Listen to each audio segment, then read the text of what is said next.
Black Compass Media, back live with another one. Shout out to everybody that's out there. Everybody's gonna hear this. Tone Bro checking in, you know what I'm saying, on a Thursday and things like that, man. And you know what time it is, man. You know what time it is on Thursday, man. New Battler Spotlight, where we showcase some of the best battlers that's doing this shit right now. People on the come up, people you should learn about. You know what I'm saying? Nice show today with some diverse talent. You know what I'm saying? I think this is probably the most regional diversity I got. You know what I mean? In terms of the new Battler Spotlight. And big salute to everybody who's been supporting. You know what I'm saying? A lot of people listen on Twitter. A lot of people watch on Twitter. A lot of people watch on YouTube. I do encourage the people that watch on the YouTube to go ahead and make sure y'all subscribe. You know what I'm saying? And things like that to Twitter. And the people that's on Twitter, go ahead and subscribe to the YouTube, because sometimes it won't be multi-stream like that. But you know, nevertheless, man, I appreciate all the support. It's definitely worth it, man, because at the end of the day, man, we do this to showcase the art, to push the talent forward and things like that. Real quick PSA before everybody gets in here and gets comfortable. Shout out to my man TOS Tanner. Yeah. Shout out to TOS. Yeah. I see y'all in the building. And but before everybody gets comfortable, make sure you go get that. A couple of things. It's 4 things you need to go get. 4 things. Battle Academy. You know what I'm saying? Shout out to Battle Academy. Had a nice card this weekend out in Philadelphia and things like that. You know what I'm saying? So make sure you go ahead and pick that up. That Rap Off versus the Riot. Go pick that up as well. Also available for you on Rap Grid. You know what I'm saying? Then you got 48 in the Lake. Go get 48 in the Lake, man. Shout out to Utah. Apparently is a hotbed for hip hop and battle rap. So, you know, I don't know what's going on in Utah. Never been. But 48 in the Lake, shout out to Salt Lake City, and go get that RBE, VOD. You know what I'm saying? They all went crazy. The new talent, the bricks was outside. 2-day event, a lot of battle rap on deck. Listen, battle rap is lit. It is. I'm not saying everything is fire, but it is actually going crazy right now. You got your new talent. You got your legends outside. You got your leagues cooking. You got all the leagues, right? From the Midwest to the guys out in the city, of course, in New York. You know what I'm saying? You got like Chicago, Detroit, LA. Everybody is cooking right now. So make sure you go check out what's going on. All right. Now, let's get over to the new Battler Spotlight and things like that. You know what I'm saying? My first guest, actually, you know what? I make sure it was good. I thought you left for a second. I said, what did I do? But first guest, man, comes here, highly touted, man, representing that beast mode, man. Big shout out to my man Joey Gambello out there. Shout out to my man Franchise out there. If you see Franchise in the battle rap streets, he's fasting right now, so he might get extra mad at you. You know what I'm saying? Inshallah and all that good stuff. And but this brother comes here from representing that beast mode, representing that Canada, that Toronto cloth and all that, man. Part of the Upstairs gang, man. So without further ado, this is Uncle Buzz. What's going on, bro? Peace, brother. Peace. How you doing, guys? I'm doing all right, man. I'm doing all right. I told you in the back room, I said, damn, his voice really like that. You know what I'm saying? Yeah. But I want you to give an introduction to the people. You know what I'm saying? Let them know what time it is and everything. ISO on you. Oh, wow. First of all, I appreciate this, Tony, bro. Thank you again. Uncle Buzz from Toronto, you know what I'm saying? Northside, feel me, 2-5 crib, you know what I'm saying? Shout out to everybody in the building. I appreciate everybody that's tuning in. You know what I'm saying? Like, shout out to Beast Mode. You feel me? We're in here, bro. We're outside. It's upstairs. You know what I'm saying? Yeah. Upstairs. I'm hearing more and more about this upstairs faction. Oh yeah.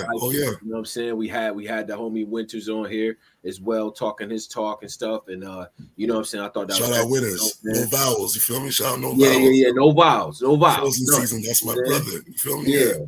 Yeah. Good folks and everything, man. So absolutely, Canada, man, Toronto to be exact, man. Been out there, you know what I'm saying? Shout out to Queen Street and a nice little dispensary on that block, you know what I mean? for sure. But let me know, man, how was your upbringing and all that too? Because Toronto's a very diverse city, but it is also thorough as well. So let me know about it, man. How did you grow up, bro? Typical hood nigga shit, you feel me? You know, not too different from the average nigga's story, you feel me? Like, I'm Jamaican descent, you feel me? So like, son of a Rasta, you know what I'm saying? Shit like that. So like, pops was a hustler, brothers was hustlers and shit like that. You know, typical shit. You know, just grew up in Toronto, love sports, you know what I'm saying? Just regular shit, bro. Love hip hop. Feel me? You know what I'm saying? Grew up in the early 90s and shit, like, and all that. So, like, Yeah, you know, yeah. I was born and bred for this type of culture. You feel me? Like, yeah. You feel me? So, like, Toronto, though, you know what I'm saying? We got the diversity. And it's funny because you could meet somebody that's like Kenyan and Indian out there. Yeah, and listen to nothing but reggae. And you like, yo, what the hell is going on? You know what Toronto's I'm saying? very multicultural. It's a very multicultural place.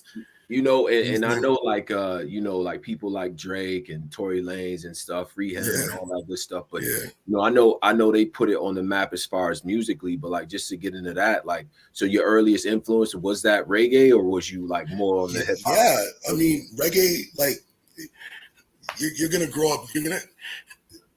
It's a very West Indian influenced city. You know what I'm saying? So, like, you're gonna hear a lot of reggae everywhere. You're gonna hear it on the radio. Reggae and just like Jamaican culture and West Indian culture, it's like the city's very influenced and impacted by it. You know what I'm saying? Like among other cultures too, but like you'll hear a lot of the lingo come from Jamaican lingo and things of that nature. You know what I'm saying? So like reggae and things like that, that's just like second nature in the city. You feel me? So like, yeah, I definitely grew up on reggae. You know what I'm saying? Like, all of that, you know. Yeah. All that. See, I'm from Rochester. You know, we love the reggae. We ain't too far away from y'all. Absolutely, you know we love that. You're just up the block, cuz. I'm about to say, I'm like, yo, we right there for real. You know, pre 9/11, taking that trip used to be good. But man, after that though, they got Aggie at that border. It was nothing. Yo, I used to be able to go back and forth with just my license. You know what I'm saying? Like no passports, nothing. Like 9/11 hit. It was completely different. You feel me? Like, you crazy. Know what I mean? Like that's crazy. So did you start off like rapping? Was you making music? Like what was your, you know what I'm saying? Yeah, so like things you was on. I was always into music growing up. You know what I'm saying? Like I was as much shenanigans as I got involved in. You know what I'm saying? Like my grandmother made sure I went to church with her growing up. You know what I'm saying? So like I was heavily raised in the church. You know what I'm saying? Like, heavy. You feel me? Like, right. As I wanted to be, I had to make sure I was good on Saturday morning. You feel me? Like, talk that Monday choir meeting, Tuesday. You feel me? So like that type of work. I'm telling you, bro. So like, I did the choirs in church and all that shit. You know what I'm saying? Like, I was always heavily into music. We never actually like pursued it or nothing like that. I went away to college in Alabama. For 2 years. What college you went to in Alabama? I went to Oakwood College in Huntsville, Alabama. Okay. So I was there for 2 years. And then when I got back, my brother had taught himself how to make beats, right? Like he had taught himself how to do instruments and whatnot. Early Fruity Loops, Ninth Wonder days, you know what I'm saying? Like yeah. So like he taught me, and then we kind of developed like a working music relationship outside of just, you know, just being siblings. And then we started making music, you know. So like I would say it got to the point where we got signed to, forgive me if I'm going to no, keep going. This is exactly what we're here for. Yes, I need to know the story, sir. Yeah, talk to me. And also forgive me, my voice does sound like this, but I'm a little bit coming off of a sick. I'm a little bit sick. Yeah, a little under the weather. I get it. I see you know what I'm saying? Cool, bro. It's cool. It's all right, you know. So went away to school, came back. My brother learned how to make beats, taught me how to do that. We started rapping, making beats and whatnot. And got to the point where we got signed to Consequence. Yeah, Consequence had a little situation going on for a little while. And we were the in-house producers for him, Bandcamp. Consequence from Chicago. From Queens, but was working with Kanye. Yeah. He was working with Kanye. My bad. I always do that. Right. My bad. Yeah, no, that's all good. It's all good. Yeah. That was the okay. That's what's up. So he had an imprint and he signed y'all to it. Right. He had a little situation going on. Like I think like when he was on Love and Hip Hop or whatever, and like we were the in-house producers for him at the time. So that was like a 2-year situation, and then from there, that kind of shut down, and then we weren't really making music or nothing like that. And I just tried the battle rap thing because I was always a fan. You know what I'm saying? Like. And then it just took off way faster than the music did. You know what I'm saying? Like, So, Right. and then Now, now we're here. so okay. Before we get to the battle rap stuff, I always like to know early influences, man. The music that you was listening to, the Sure. music that resonated with you. You know what I'm saying? Right. Now, homie said he actually got a dope beat from you. Shout out to Will P and all that. You know what I'm saying? Oh yeah, that's bro. That's bro. We Yeah. upstairs. What was some of the early music that resonated with you, bro? Like what were you listening to as a young impressionable Toronto guy, you know, all that good stuff. And then you know what I'm saying, going over to Alabama. I know that was different. I know you Yeah, culture shock for real. Yeah, You know so what was you on? What type of music was you fucking with? Man, growing up was obviously was a lot of reggae, you know what I'm saying? Like conscious reggae, dancehall, things of that nature. But me, I'm a little different. Like I was heavy, like me and my brother, we were very heavy into soul and R&B growing up, right? And that resonates like even right now, like I listen to that a lot more than I listen to hip hop or anything like that. You know what I'm saying? Like I'm an old soul, you feel me? So like yeah, a lot of like you know, like the typical names, Anita Baker, you know what I'm saying? Like man, there's so many names you could think of. I say Anita Baker first because that's like my first point of reference. You know what I'm saying? Like, yeah. She got a lot of like, sampleable work too. Now I'm thinking about it. Like, yeah, you you know what I'm saying? Like, man, I like a lot of rock and roll too. You feel me? Like I just like all types of music. So like that, and a lot of that came from me and my brother sample digging, looking for samples to, you know what I'm saying? Like you develop a type of I guess affinity for different types of genres when you're trying to go outside of the, you know what I'm saying, what you're typically doing. So like I developed a love for all types of music, bro. But I really grew up on a lot of soul, R&B, reggae, you know what I'm saying, hip hop too, of course, New Jack Swing, stuff like that. You know what I'm saying? Like that's pretty much it. You feel me? Like yeah. Teddy Riley and all that. yeah, You know that's my Teddy Riley's my favorite producer all time. You know what I'm saying? So like oh wow. that'll give you an understanding of the type of music I like to listen to. You feel me? Like Right. yeah, He was wicked too. Produced a lot of stuff for Michael Jackson, especially in the '90s and all that. You know what I'm saying? Usher in that whole era, man. So genius, bro. Genius. Doesn't even get the credit that he deserves. So I'm glad you brought him up. You know what I'm saying? You know, bro. You know I'm an old soul, you know. So like, and that's a lot of the shit that I listen to right now. Like, I'm not one of those dudes where it's like, yo, back in my day. I love, you know what I'm saying? That's not me.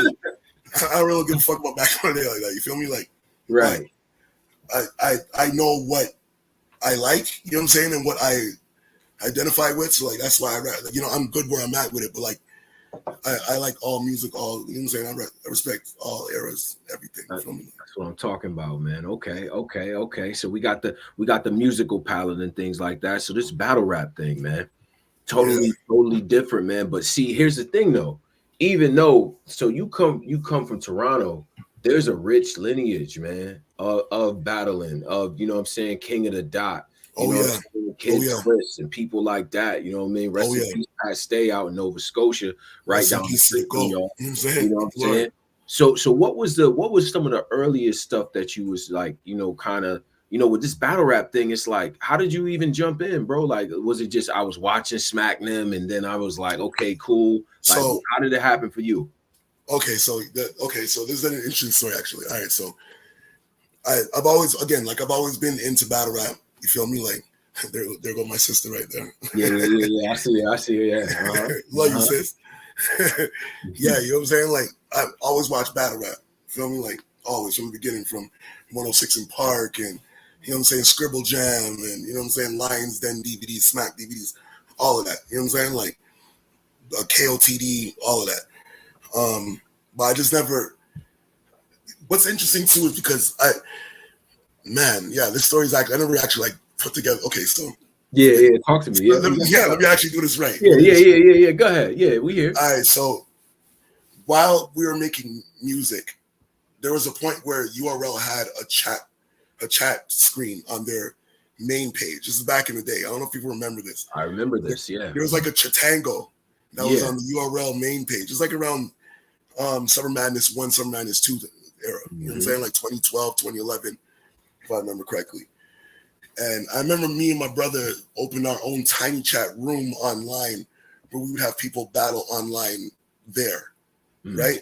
And it didn't, like, it was just like for fun. You know what I'm saying? But like it made me like love battle rap a little more and more and more. You know what I'm saying? Things like that. Like, getting into battle rap itself for real. I had been scrolling online one day looking for battles. I think I typed in Math Hoffa, like a Math Hoffa battle or some shit. And I noticed that Math had battled on a league called Beast Mode, right? So I'm like, interesting. So I'm looking at the battle. I'm looking at it, and I'm like, yo, who's that, right? So I'm realizing that the league owner, shout out to Weezy, that's my bro. Like I grew up with him in the hood. He's from my hood. You feel me? Like, so I was talking to my brother. I'm like, yo, bro, you know what I'm saying? Like Weezy, he does about, I think he runs a Beast Mode, whatever. Hit him up on Facebook. He's like, yo, pull up one weekend. You know what I'm saying? Like, I think we're doing an event. Pull up. So pulled up. And I was going to pull him to this, like when I seen him there, I was going to pull him to the side and just rap for him on the side and see if maybe he could find something for me to do with. You know, like, because I wasn't planning on battling nobody. You just pulled up on the like, yo, I just pulled up like, yo, bro, let me just, you know what I'm saying? Like, he's like, yo, Buzz, long time I've seen you. You know what I'm saying? Like, it was love. Like, you know what I'm saying? It was like a reunion at the same time.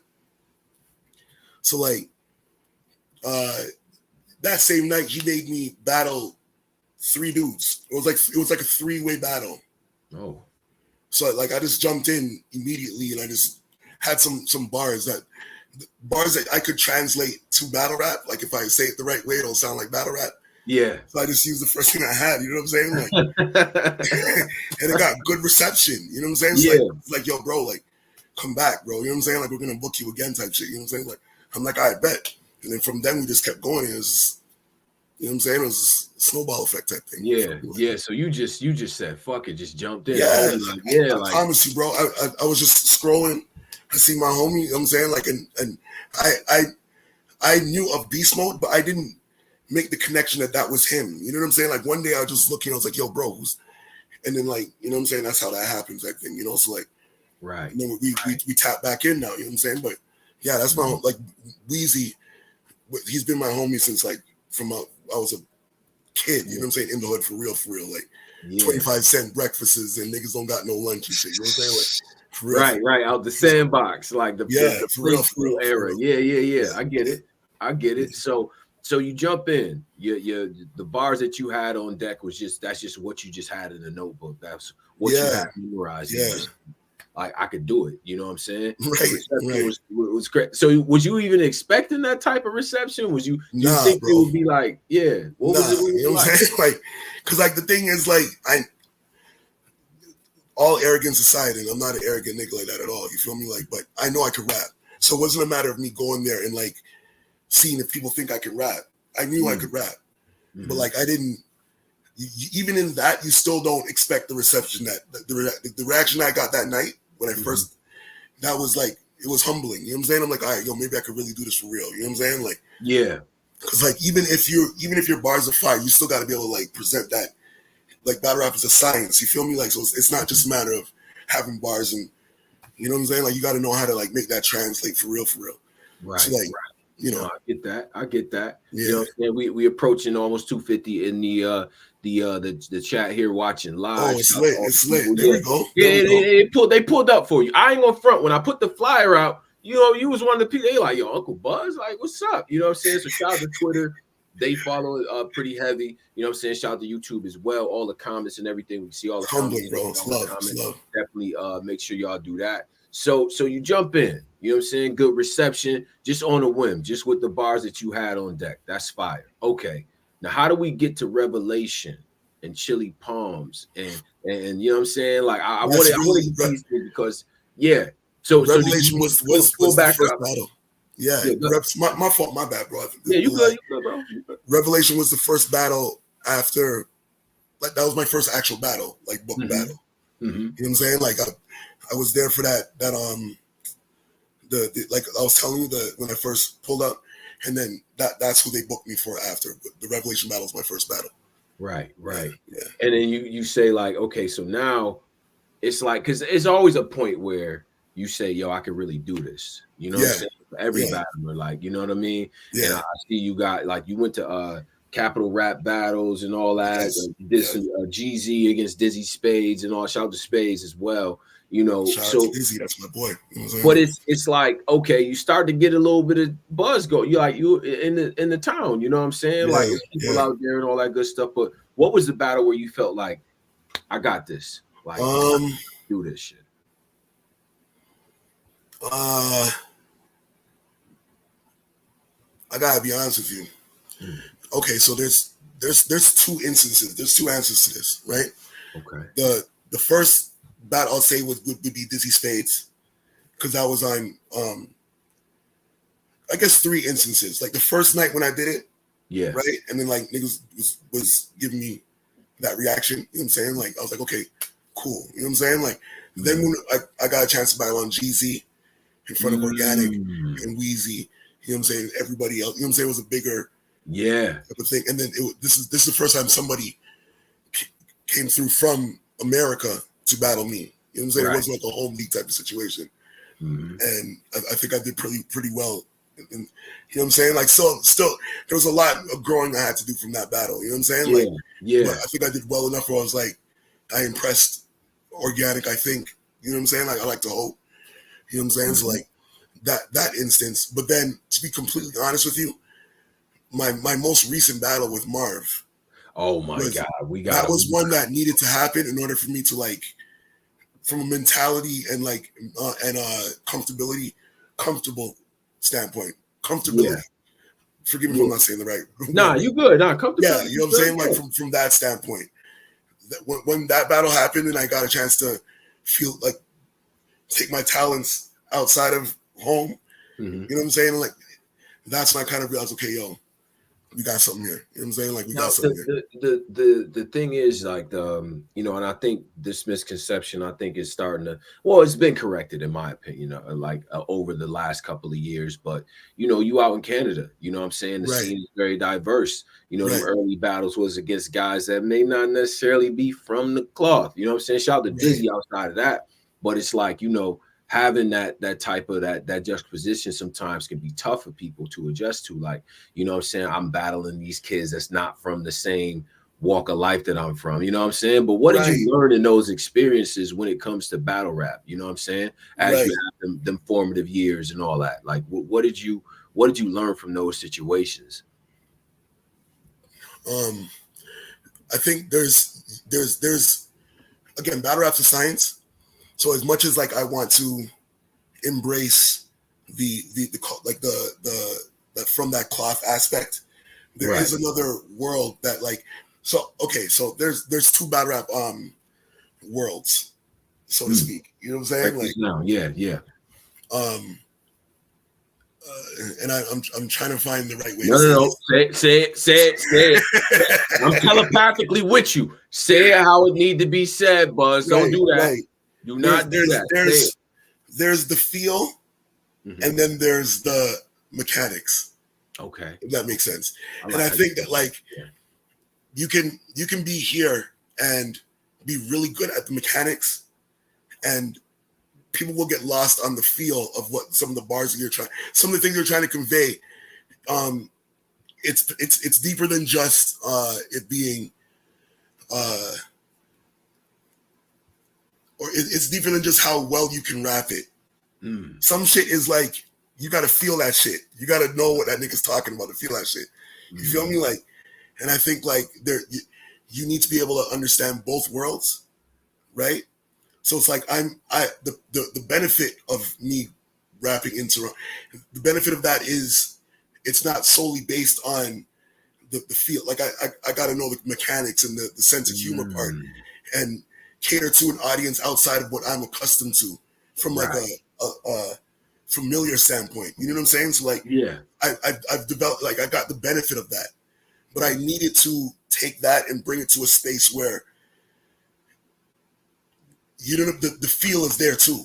Where you get that, you know what I'm saying? You understand what I'm saying? Like it's a little different. I don't know how to explain it. You know I know, like, I know what you mean, because it's like, you know, there's certain things that if I could reference a couple things, like when Calico said the whole, you know, I could just say some real shit that it don't even got a rhyme. Like I beat niggas the fuck up. Like, you know, I smacked the shit out you. Like, and it's like, it's not even, he's, you know what I mean? He's kind of playing this trick on you like, yo, I'm so connected to what's going on. You know what I'm saying? That it don't matter. Like I embody what this battle rap shit is, regardless. You know what I'm saying? Yeah. So like that's like the crazy example for me, like, or just like certain rhymes where you like, man, you kind of had to go through this. Facts, like early chest, exactly, like, bro. Like it's not just the rapping. You know what I'm saying? Like sometimes like you can relate just based off of, like the imagery presented in the bar and like actually remembering, and you know what I'm saying, and be certain people understand certain things like in different spaces, so to speak, and like that's not to take away from the experiences of anybody anywhere. You know what I'm saying? Because there's real niggas everywhere. It doesn't matter. Like, you know what I'm saying? Shit. Talk You're that find shit. Real niggas everywhere. It doesn't matter what the circumstances. You know what I'm saying? Whatever. Like, you can find bitch niggas. You can find real niggas everywhere. Yeah. But you know what I'm saying? Like, that's one thing I learned. That's one thing I learned. Battle rap taught me that too, bro. Battle rap taught me that shit too. Like, yo, them boys would do something. Like, you know what I'm saying? Shout out my man YD. Them London boys, they'd do something. You know what I mean? Like, they about that. I tell niggas all the time, bro. And it's not like I don't mean to do that because I'm grown now. I'm old. You know what I'm saying? Like I'm a family man and all that. Like it's not that no more. But I tell niggas all the time, bro, just pull up. Niggas think it's like, you know what I'm saying? Just pull up, bro. That's it. You know what I'm saying? Like I can't really I'm not gonna do that. Like, you know what I'm saying? Like I know what I know. You know what I'm saying? It's like I'm not gonna go nowhere and think that nobody's pussy just because you know what I'm saying? Like, nah, bro, you show love, you show respect, and it's like recognize that like there's real niggas everywhere, and it's pussy niggas everywhere. But like that's it. I'm saying that to say I'm not trying to minimize anybody's experience, right? Because like, you know what I'm saying? Like the experiences are experiences irrespective, but there are certain experiences that like translate with certain audiences better than others. Right. You know what I'm saying? Exactly. That's the best way I could put it. You got the duality, right? And just looking at some of your battles, right, you could tell that there's an element of like the writing is there, but then there's that conviction. And then you got like this voice. Like I know you said you're under the weather, but you got that deeper kind of, you know, you're one of the people that yell and the voice gets deeper. Most people yell, they got octaves and all that. Right. Like, so, the sweating right now, that's why I'm apologizing for being sick. But the voice, it don't matter. It's going to sound like this when I get better. Well, okay, let me ask you this too, because you know, before I get in the upstairs gang and everything like that, what do you think you do well? What do you think you do well? What does, you know, if remember the old school trailers with Beasley where he had the attributes and all that? Sure. What would be like, you say like maybe the 3 to 4 things that you feel like you know what I'm saying, when you come to see Uncle Buzz, this is what you're gonna get. You know what I'm saying? I think my pen is up there. You know what I'm saying? It could always get better. You know what I'm saying? So I'm not gonna front like it's the great, but you know what? I think my pen is one of my attributes. My pacing. Talk about it. I focus a lot on my pacing solely because I can. Again, because of my voice, I gotta focus on breath control a lot when I'm rapping. Right. You feel me? Like, and just preserving my voice to get to the end of the battle type shit. You feel me? So like, pacing is very important for me, and I noticed that like when you're trying to walk somebody down in a battle, pacing matters. You know what I'm saying? So like, by way of me not being able to do other things, it's helped me in other. You know what I'm saying? I just redirected that energy elsewhere. So like now I try more to just focus on the pacing and like and my projection. You know what I'm saying? Like my vocal projection. Like I'm not going to be naive, and I do have a unique voice. You know what I'm saying? So like when I get into certain modes, it translates a lot better sometimes. You know what I'm saying? Like, so, you know, little things like that. But I think I got a lot to learn, but I think I've learned a lot, and nobody ain't smoked me yet. You know what I'm saying? So we're good so far. You feel me? Like a nigga ain't smoked me yet. Yeah, we more on that later. Let me get my notebook out. You know what I'm saying? Now, okay, upstairs gang. Upstairs gang. Let's talk about it. We have winners up here. You know what I'm saying? I got a lot of respect for Quest and Marv One. Absolute legend. Isaiah Thomas and Joe Dumars of this shit. You know what I'm saying? All the Fame jackets and all of that. How do you get connected with them? Because them brothers, they don't co-sign nothing if it's whack. You know what I'm saying? I know that about them. You feel me? So how did you Yeah. even get connected with that movement? And you know what I'm saying? Break down what that's added to you as an MC. So it's another interesting story. Yeah. where me and Marvin Quest are concerned, and then upstairs. So Blackout 7 happened in Toronto. Can't remember what year it was, Blackout 7. Mm-hmm. And I remember Ice was there, Sirius Jones was there. It was the night where Ice battled Arsenal. Oh, okay. I know what you're talking about. I know what Yes. you're talking about. Yeah. Shout out to Blackout too. That was a dope right. Battle. So Marv was in the building, and Quest was in the building. Mm. It's so funny. I tell this story all the time. I saw like Quest has like a Quest looks like he's angry when he's not. Sometimes. Yeah, he just got one of them temperaments. Yep. Talk about Quest it. got one of those faces where it's like, yo, if you don't say hi, like if you didn't practice how you're gonna say hi, it might be an issue. You feel me? Like, so I see Cuz down, like, you know, me and my brother were there, and I had like backstage passes, whatever. This is before like I was a battle rapper, nothing like that. I was just a fan. Mm-hmm. I saw Quest in the building, like, you know what I'm saying? Like, and I didn't approach him only because like I thought, you know what I'm saying? Like, Cuz looked like, you know, like, yo, he looks like, he had one of them mugs, like just you feel me? Like, you know what I'm saying? Like Detroit shit, yeah, right. Mm-hmm. But I also saw Marv in the building. You feel me? Mm-hmm. I remember I was standing. Marv is like really cool. Quest and Marv are amazing people. I just want to put that out there. Like, they are, away from battle rap, away from these are genuinely amazing people, bro. You know what I'm saying? Like, mm-hmm. I saw Marvin, like, you know, we chopped it up a little bit. I don't think he even remembered up until like years later when I was telling him about it. I saw him in the building. I chopped it up with him a little bit. I was standing beside him. I told my brother, yo, take a picture. I'm standing beside Marv, but take a picture. Make it look, you know what I'm saying? It's like from a distance type shit. Yeah. You know me? Like, yeah. Yo, I had the picture still. Uh-huh. All right, so fast forward now, the pandemic happens and we got Clubhouse, right? Mm-hmm. So I guess like for whatever reason, upstairs just kind of like I don't want to say it started in Clubhouse because certain people had relationships outside of it before it happened, but this collective kind of, and I think you've been in there a couple times too. Mm-hmm. You know what I'm saying? So you know what I'm talking about. Like, mm-hmm. This collective came together and it kind of dwindled down to the point where we got to the family of it. You know what I'm saying? Like, it was, Clubhouse was like really popping during the pandemic era. The pandemic, you feel me? Mm-hmm. But then like once that kind of dwindled down, that's when like it was just like the people who really fucked with each other like on some family shit stuck around. You feel me? So like that's what upstairs is now. Like, it's not about Clubhouse anymore. It's more family oriented now, but it's like that's how it kind of came together. And it was just by way of me going through groups, and you know, I think I was following Steams.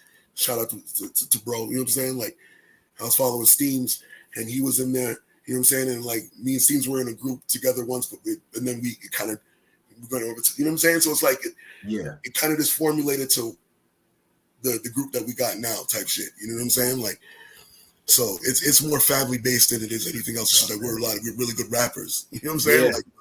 They can. It's family above that. You know what I'm saying? Like, yeah. So how did you even get to the point where, listen, bro, and shout out to Marv, because Marv really tried to, you know what I'm saying? Like, Marv was wilding. You know what I'm saying? The one round situation, man. We go hard and everything like that.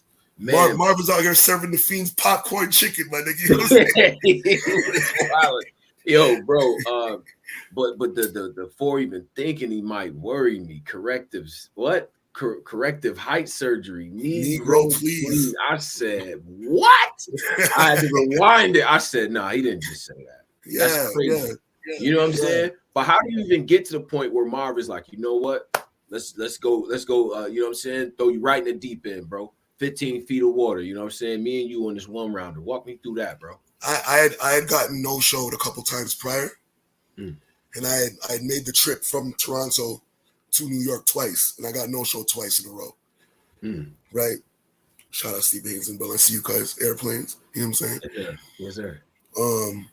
I got no-show twice. So I brought that to Marv, and Marv, being the amazing individual that he is, like I said, he's like, you know what, bro? Let's see if we can get it to where, you know what I'm saying? I'll get you your footage. You know what I'm saying? Like, I know you've been trying to get over there. I know you've been trying to rap. You know what I'm saying? Like, and like, just know that I'm not gonna take it easy on you, but I'm gonna get you. You're gonna get your footage. You know what I'm saying? I said, bro, I love you, bro. You know what I'm saying? Like for real.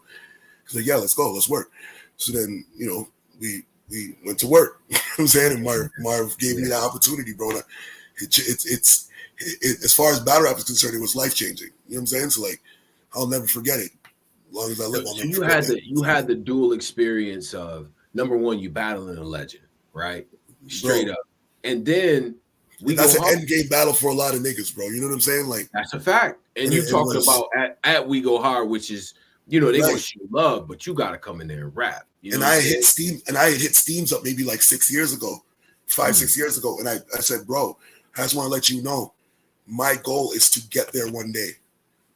This is before Upstairs, before me and him were, you know what I'm saying? Like before all of that, I said to him, like years prior, I'm like, yo, bro, one day I'm gonna get to We Go Hard, bro, because like the energy that's the energy. That's why I want to rap it. You know what I'm saying? Like I'm Beast Mode forever. Beast Mode's home. You know what I'm saying? But like Beast Mode's home. There's certain environments I gotta be a part of. You know what I'm saying? Like it's like I told him years ago, I'm like, yo, bro, you know, one day I'm gonna definitely be on your platform, bro. Hopefully, God willing. You know what I'm saying? Like, and it happened. So like, you know, again, it was just an amazing experience, bro. You know what I'm saying? Like, so you know, so what's the trajectory for you, man? You know what I'm saying? You made a name at home. I would like to see maybe you and my brother Joey Gambello, you know what I'm saying? That'd be nice, you know what I mean? Oh yeah. Beast Mode. You know what I mean? Definitely got a lot of respect for him. But what's your goals, man? What's your direction in this battle rap thing? You know, I know you got your in production and all that different stuff. And a lot of battle rappers use this shit to go to other things. But what's your plans within battle rap? What are you trying to accomplish, bro? My goal is to get to a point where when I go on the road, I can consistently come back home and put something on my son's plate. You know what I'm saying? Like if I could, anything that I do outside of, like anything I do once I became a father, bro, and I realized anything I do outside of this house, I want to hopefully better my son's situation, no matter what it is. You know what I'm saying? Like whether it's work or, you know, leisure, whatever it is. You know what I'm saying? It's like it's real. This is something now where it's like it's a passion, and I'm always gonna, you know, we're in a space now where you can rap if you want to rap. You know what I'm saying? It's like I'm not worried about that, but like I think battle rap is a good place for me to rap the way that I want to rap. You know what I'm saying? Like, there's certain things that I don't want to have to worry about when dealing with rapping and like trying to get people to enjoy what I'm doing. And I think like the battle rap community allows me to do that. You know, like it's not like it's a popularity contest, yes, but it's not from the standpoint of like I gotta be competing. Like I just gotta be the best version of me. You know what I'm saying? Like, right. That's real. That's real. That's what I love about battle rap. It's like it's not a matter of me being the best version of what's trendy. I got to be the best version of me. So I think in that space, battle rap allows me to do that. And if I can consistently find a way to bring something back home to the kid, you know what I'm saying? Put on good performances, I'm good. You know what I'm saying? Honestly, I got to be honest with you. Right. You know, like as long as I can do that consistently, I'm good. You feel me? Like. Okay. So who needs to have a conversation with Uncle Buzz, or who does Uncle Buzz want to have a conversation with? Yeah, I got the notebook out. Yeah, because it's almost 400 in here too, by the way, Buzz. Up, so I need you to understand the things here that said can and will be used against you in the court of battle. So who needs to have a conversation with Uncle Buzz, and what leagues are you trying to go to in 2024, God willing? I'm trying to go any and every, you know what I'm saying? I'm trying to get to whoever is trying to got a space for Uncle Buzz to smoke somebody, book me there and I'll be there. You know what I'm saying? Like that's what it is with me right now. Like I'm not fussy right now, bro. I'm ready to smoke shit.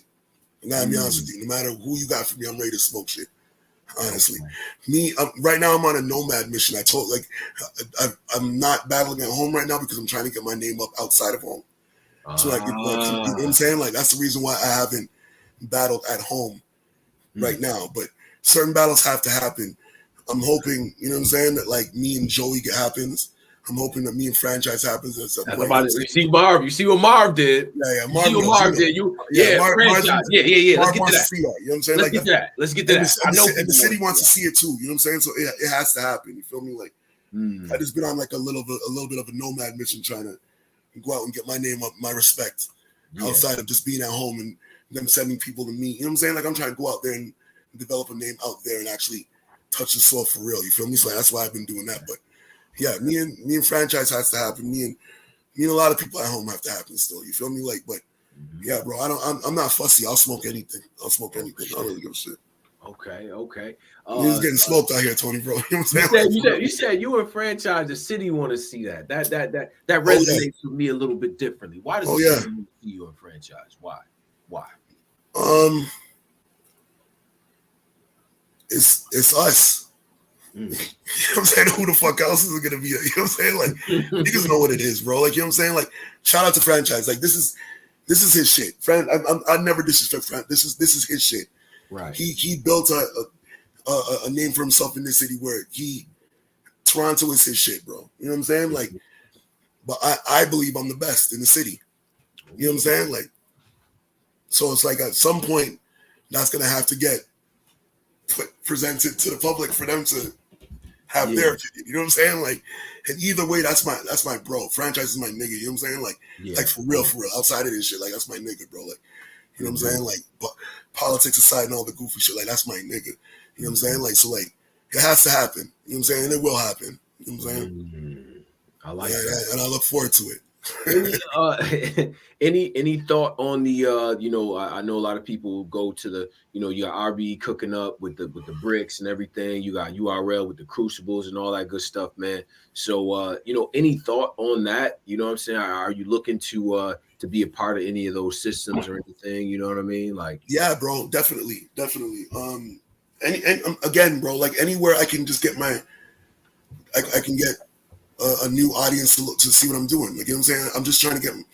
I'm not fussy that way, bro. Like I'm a workhorse where this is concerned. You know what I'm saying? Like I will pull up to where you're at if you're not trying to pull up to where I'm at. You know what I'm saying? Like, and that's like that translates inside and outside of battle rap. That's how I moved before. It's like I just like translate that into the business side. Like whoever got an opportunity for Buzz to rap.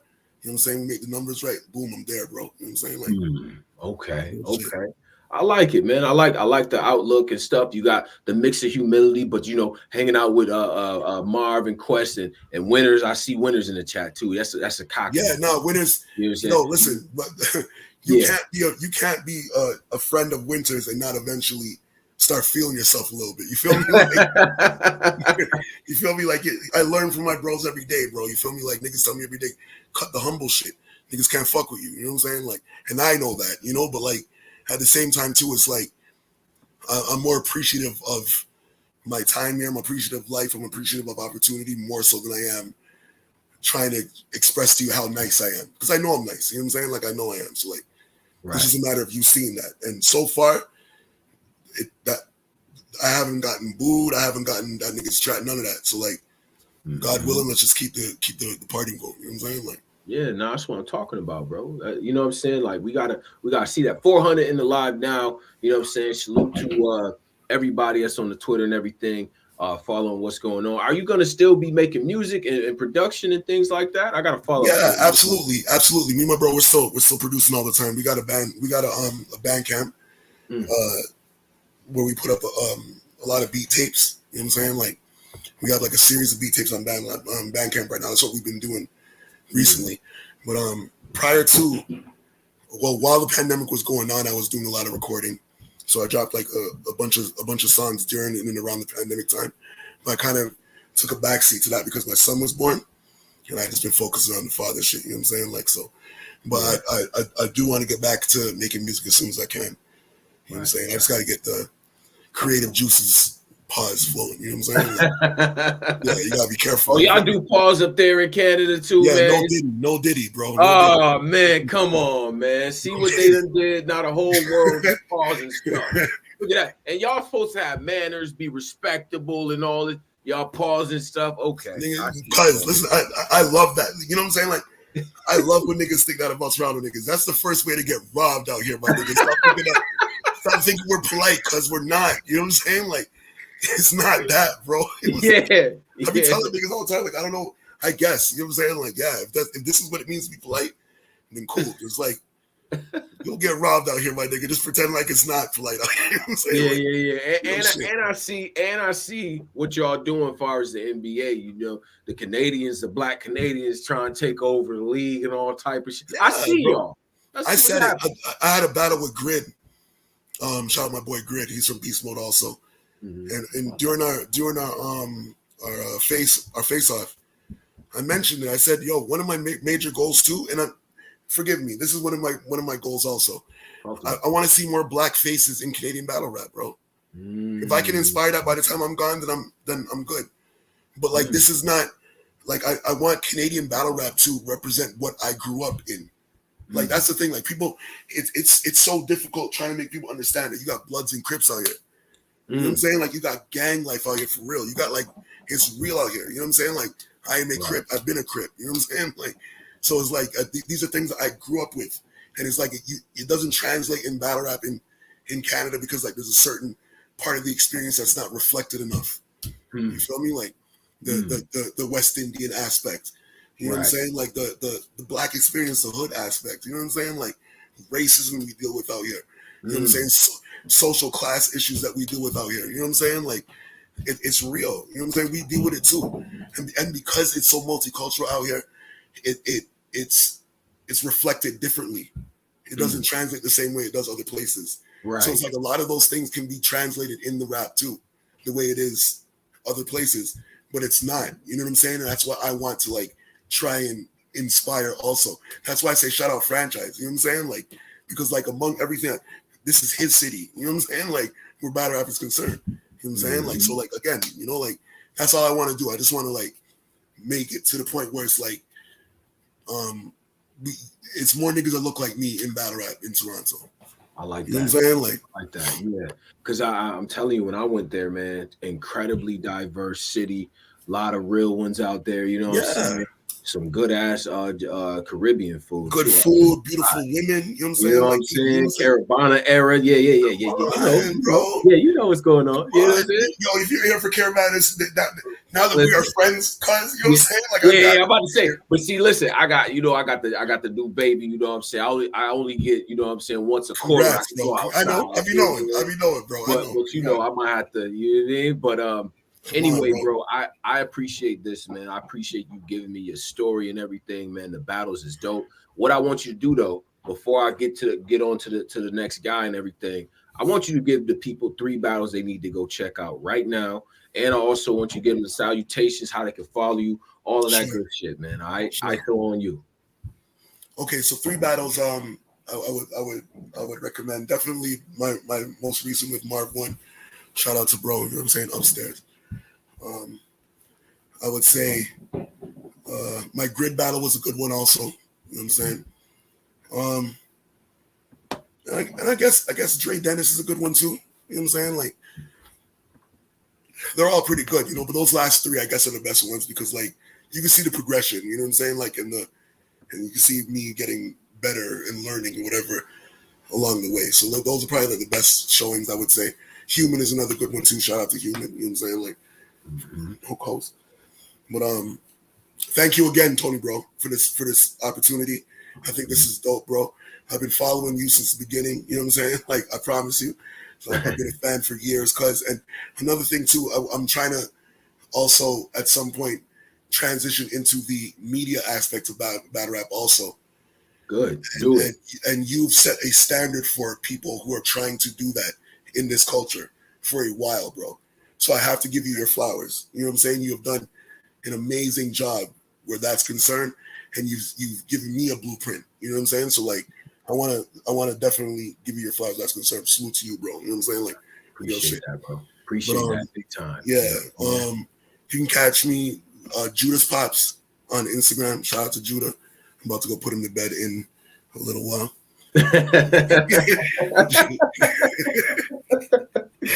Yo, that boy, bro, I'm telling you, he drives you crazy, Tony, bro. Yeah. Shout out to Judah's Pops. You know what I'm saying? Shout out to Judas Pops. That's me. Follow me on at Judas Pops on Instagram. Judas Pops on Facebook. Grumpy Uncle Buzz on X or on Twitter. You know what I'm saying? And just keep up with the gang, bro. Keep up with upstairs, bro. We're gonna take over this shit. Niggas not even gonna realize what's going on until they realize what's going on. You know what I'm saying? Like, that's what I'm talking about. Upstairs, bro. it's only us. You feel me? Like, Yeah. Hey, man, you always welcomed up here and everything. We're gonna be in tune with the battles, in tune with that's the love, and things like that, man. Much love to you as well, new father. I apologize, you got me out of back. You know what I'm saying? Like next time. You good. You listen. You good, bro. You good. We're gonna have plenty of these sync ups, bro, and keep doing your thing. Win, lose, or draw. You always welcomed up here. I appreciate you, gang. Real shit. No doubt, man. No doubt. Yeah, man. Big shout out to Uncle Buzz, man, out of Toronto and all that, man. You heard him, man. You know what I'm saying? He represent that for real. You know what I mean? Like real dude. Very, very dope in terms of his battle rap approaches and stuff like that. You know what I'm saying? Got some acumen behind him and all that, and then has great mentors as well. I think what I've learned throughout this whole new battler process is that the mentors that a lot of these up and comers have, you know what I'm saying? Like that shit could really shape you. You know what I mean? You around Marv One, you around Quest McCody, like that shit better be that shit. You know what I'm saying? Like it better be right. Because they ain't gonna settle for nothing less than that. You know what I mean? So big shout out to Toronto, big shout out to all the people in here too. Upwards of 430 plus between all of the different platforms that we're streaming on. Shout out to the people that's following on Twitter. Shout out to the people that's on the YouTube as well. Let's keep the show rolling. The next person I have coming up to the stage for the new battler spotlight and things like that, man. This guy's been putting in a lot of goddamn work. You know what I mean? Really promoting himself and things like that, man. Representing that Midwest movement, that new Midwest, that new Chicago to be exact. You know what I'm saying? You might see him on TOS. He got upcoming battles out coming up soon against people like Dre Dennis and Cuban. You know what I'm saying? You might have seen him in his spaces cutting up and things of that nature, man, but we're going to learn about him today. Without further ado, we got my man 50 grand, Merlo. Merlo, what up? What's that word, gang? What's that word, bro? What's going on with you, bro? Hey, can you do me a favor before we get started? Can you turn the camera horizontal, turn the screen lock off? Things like that, you know what I'm saying? I'm gonna let you get adjusted and all that. You know what I'm saying? As soon as you get adjusted, you know, just take the screen lock off and then you all good. You know what I mean? And big shout out to all of y'all. Keep leaving the comments and things like that. But again, without further ado, so my man Merlo. Merlo, what up? What's that word, bro? You good? I'm all good, man. You all good? Clear picture and things of that nature, man. Get a salutations to the people, man. What's that word, man? What's that word, man? It's Merlo 100 Chicago shit. TOS. You know what the fuck going on, man? Okay. TOS Chicago. You know what I'm saying? I'm here to learn about you. I'm here to learn about, you know what I'm saying, the whole, you know, how you got to this battle rap shit. We can go over some of the work, some of the recent work and things like that, man. So Merlo, Chicago, talk to me, bro. Rich lineage, rich history and things like that. You know what I mean? What part, like, you know, people say South Side, over East and things like that, West. So where you from in Chicago, bro? Southside, hundreds, baby. That's what I am, man. Southside. Okay. And what was the upbringing like for you in Chicago? I know it's a tough city, but y'all got a lot of talented people out there. What type of shit was you into, as far as like, you know, before battle rap and shit? Shit, for real. I used to play sports, believe it or not, like younger days and shit. Motherfucker, everybody playing sports, bad as hell, type shit like that. You get what I'm saying? But when motherfucker got into high school and shit like that, I say that's when shit got to getting real for me and shit started turning and nigga, you know what I'm saying, start doing all type of other shit. I say, you know what I'm saying? But my upbringing was like regular shit, bro, hood shit, nigga outside. We playing football, playing basketball, nigga outside, you know what I'm saying? Nigga doing all type of shit, bro, for real. Just doing all kind of shit, bro. Okay. So you was more of a sports kid, like in the school shit. What you was on? You know they got the hoopers out there. Shout out to Derrick Rose, Nick Anderson. Yeah, I'm old, so I shout out Nick Anderson. I low key, I was playing football and shit. I ain't gonna lie, I was playing football and shit, and then I went to Simeon. That's from '79. You know what I'm saying? So I'm from the hundreds, but I went to Simeon. It's crazy because one of the coaches lived in the hundreds type shit. You know what I'm saying? So he used to always see me around the hood and shit. And then he came to one of our little flag football games when I was in like 8th grade or some shit, I think. And he like, man, come to Simeon and play for me. But when I knocked the Simeon, I just was on some whole other shit. You get what I'm saying? So that Mhm. was really like my fuck up for real because I really could have been nice with this shit for real. I was low key cold in a motherfucker. I was a defensive nigga for real. I What was you a for okay? real. I All was right, a Merlo. defensive nigga. What you was doing on the field, bro? What you was playing? You was receiving shit, or you was cornerback? What you was doing, See, bro? elementary, they had you playing like both sides. So Right. on offense, I had an arm. So on offense, I was playing a little bit of court, and I was tall as fuck. See, I was always taller than all the rest of the niggas that was around me. So I was playing a little QB on offense. I was playing a little receiver, and then I was playing linebacker on defense. Like I was always middle of the field type of nigga. Yeah. Let them roam around and wreck shit. Okay. Yeah, yeah. So I always like to talk about influences and stuff, and I'll preface this with like Chicago, man. That Chicago lineage, man, is a lot of great MCs. You know what I'm saying, from the Commons and the Crucial Conflicts and the Lupes and so on and so forth, man. What type of shit was you listening to, man? Like what was really what was in the headphones back in the day? You know what I mean, for you?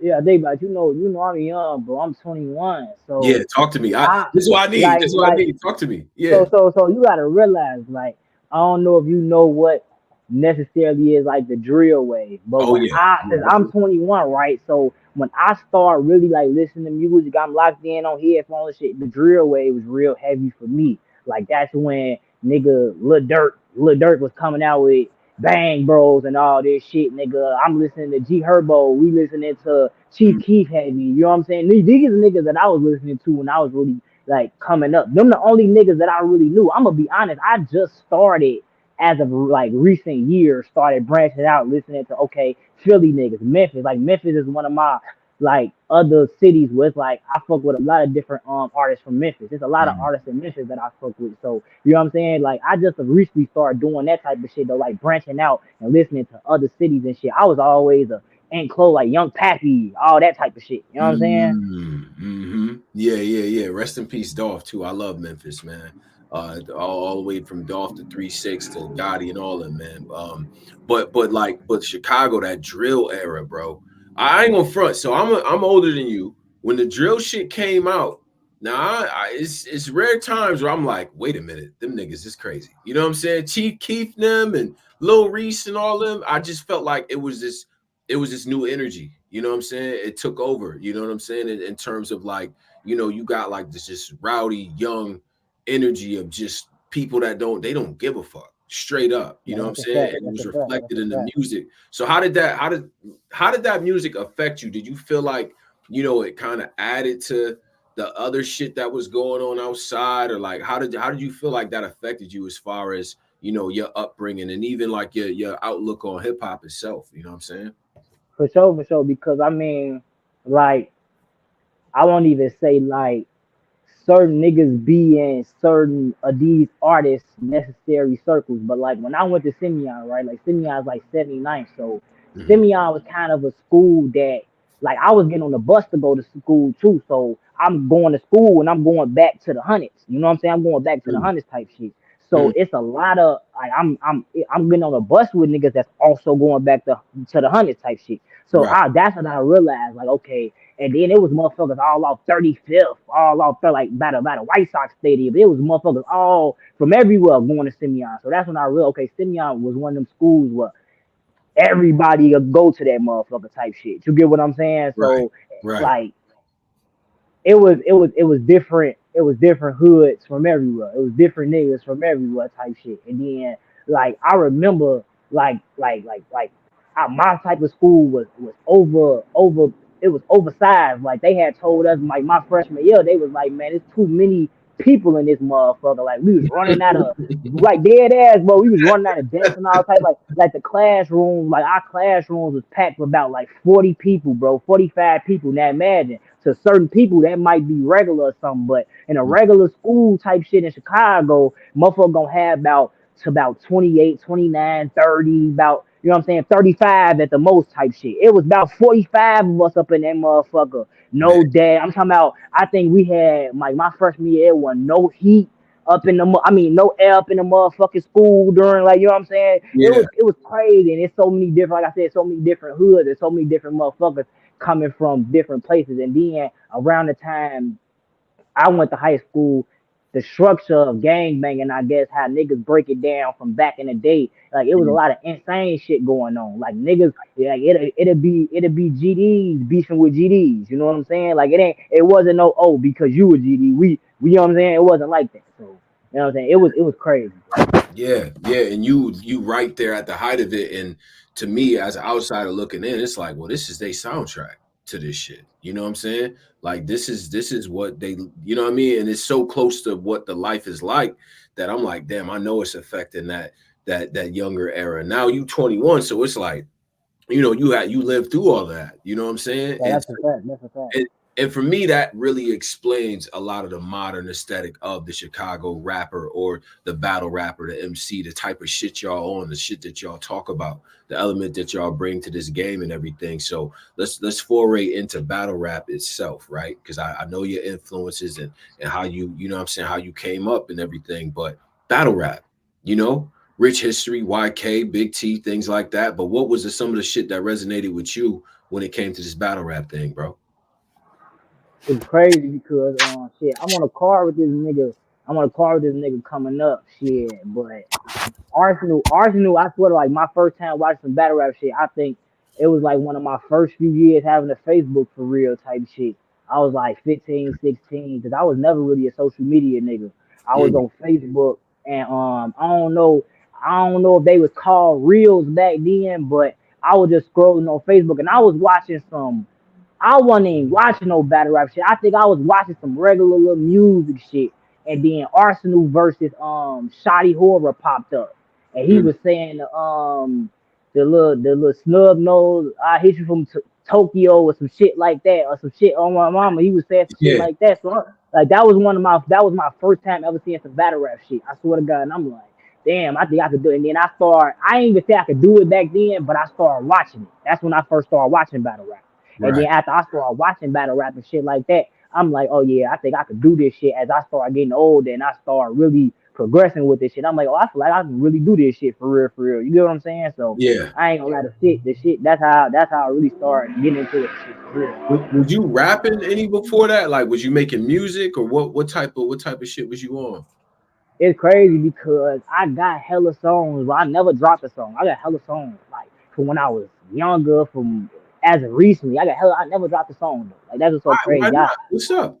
I don't know, bro. And then it's like when I got into battle rap, I kind of slowed down on the making music, but I just after recently started back getting in the studio and shit. Like everybody around me always and making music and shit.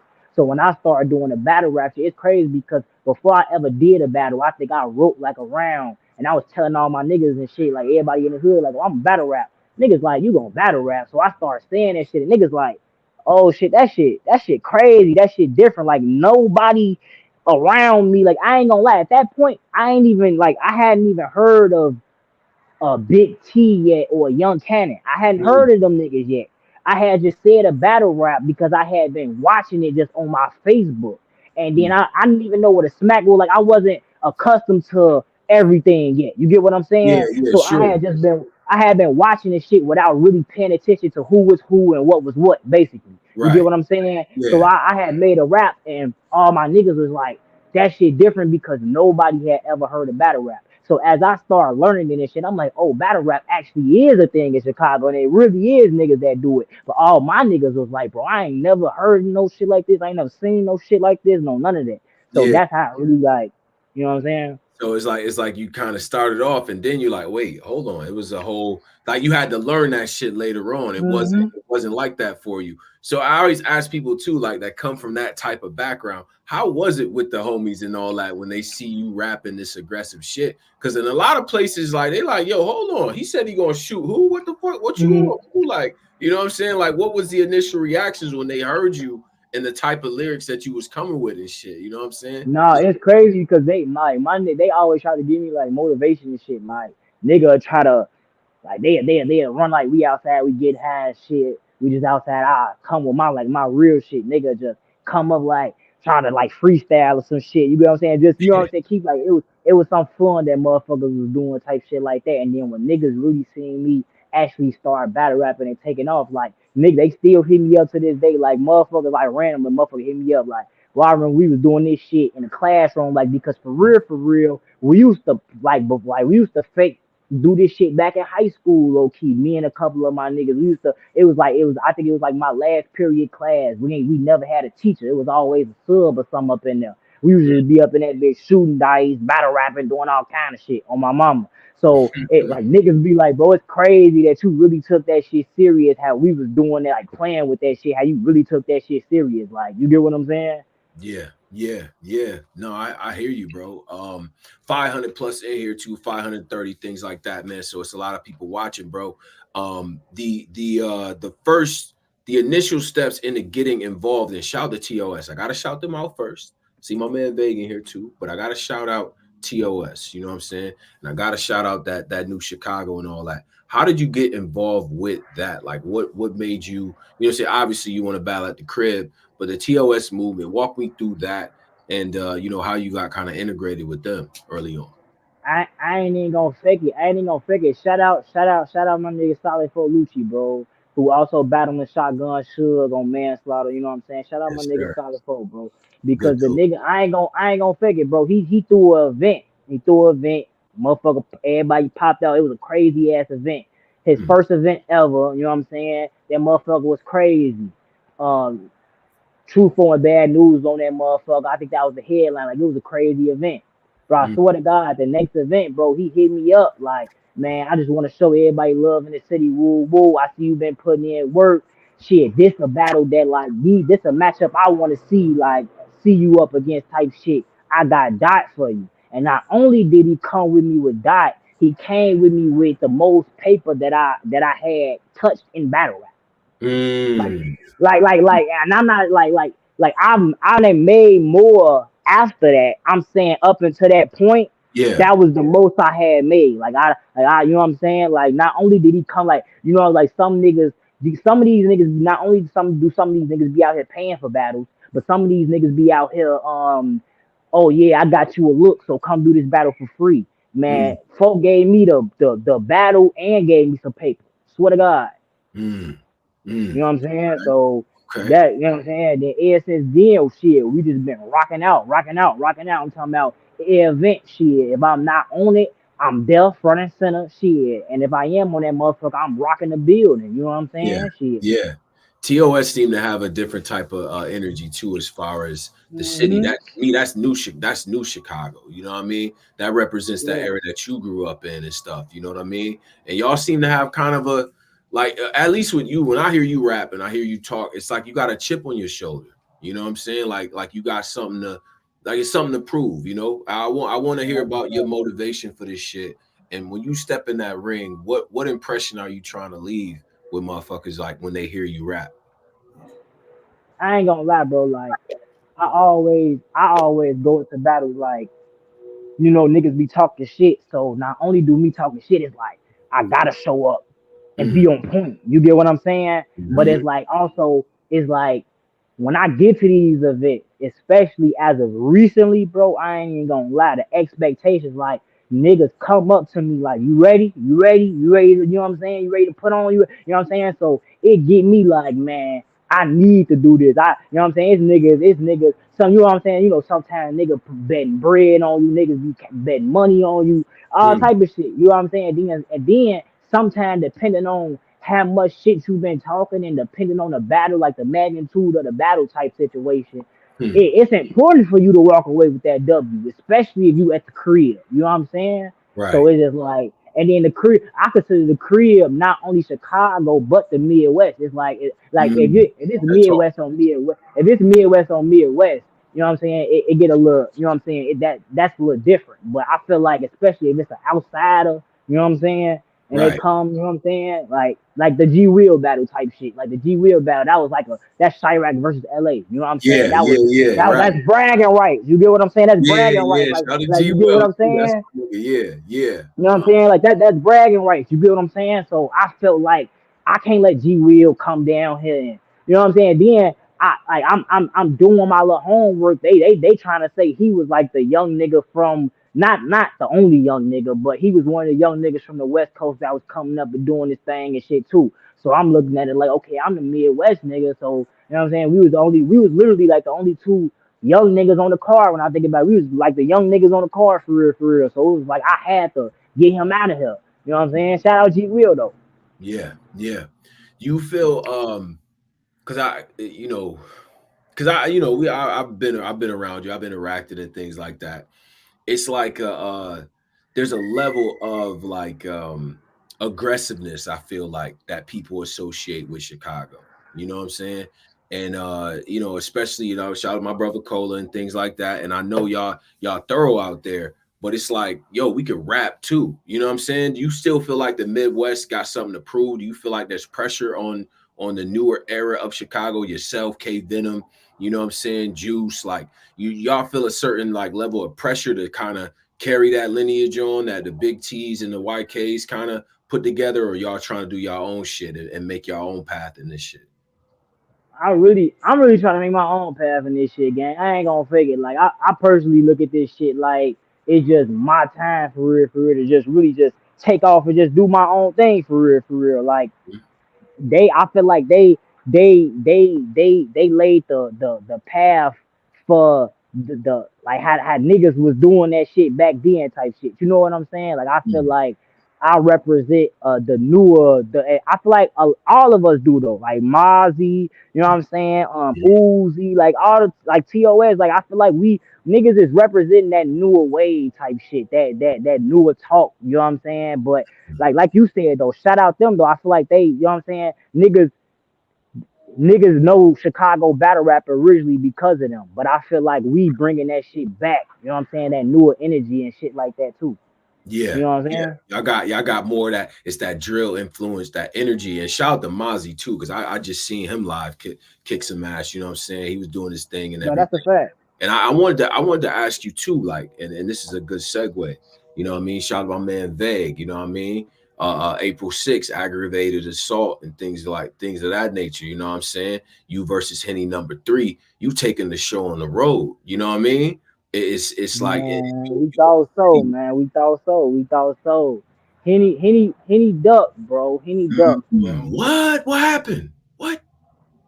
Man, I don't want to speak on that. You know what I'm Okay, saying? okay, But he ducked. You know what I'm saying? But we gon' you know what I'm saying, you know what I'm saying? Me and Vague locked in, so we yeah, still gonna do something though. You know what I'm saying? Me and Vague locked in, but niggas still taking that shit on the road though. I'm still going to Minnesota. I'm battling Dre Dennis. You know what I'm saying? mm-hmm. So you know what I'm saying? Niggas still hopping on that road real soon. You know what I'm saying? That's Yeah. May 25th. You know what I'm saying? So Do you feel like it's like going on the road to battle? You know what I'm saying? Like walk me through your mind state with that. You know what I'm saying? You feel like there's a need for you to have to adapt to these different rooms, or are you coming through like, yo, I'm from Chicago and this is the shit that I'm coming with, you know what I mean? And I'm gonna make y'all adapt to the type of talk I got. Or is it more so like I want to connect with different rooms and be able to talk to different people in different ways? Like what's your format when it comes to, you know what I mean, the on the road shit, you know what I mean?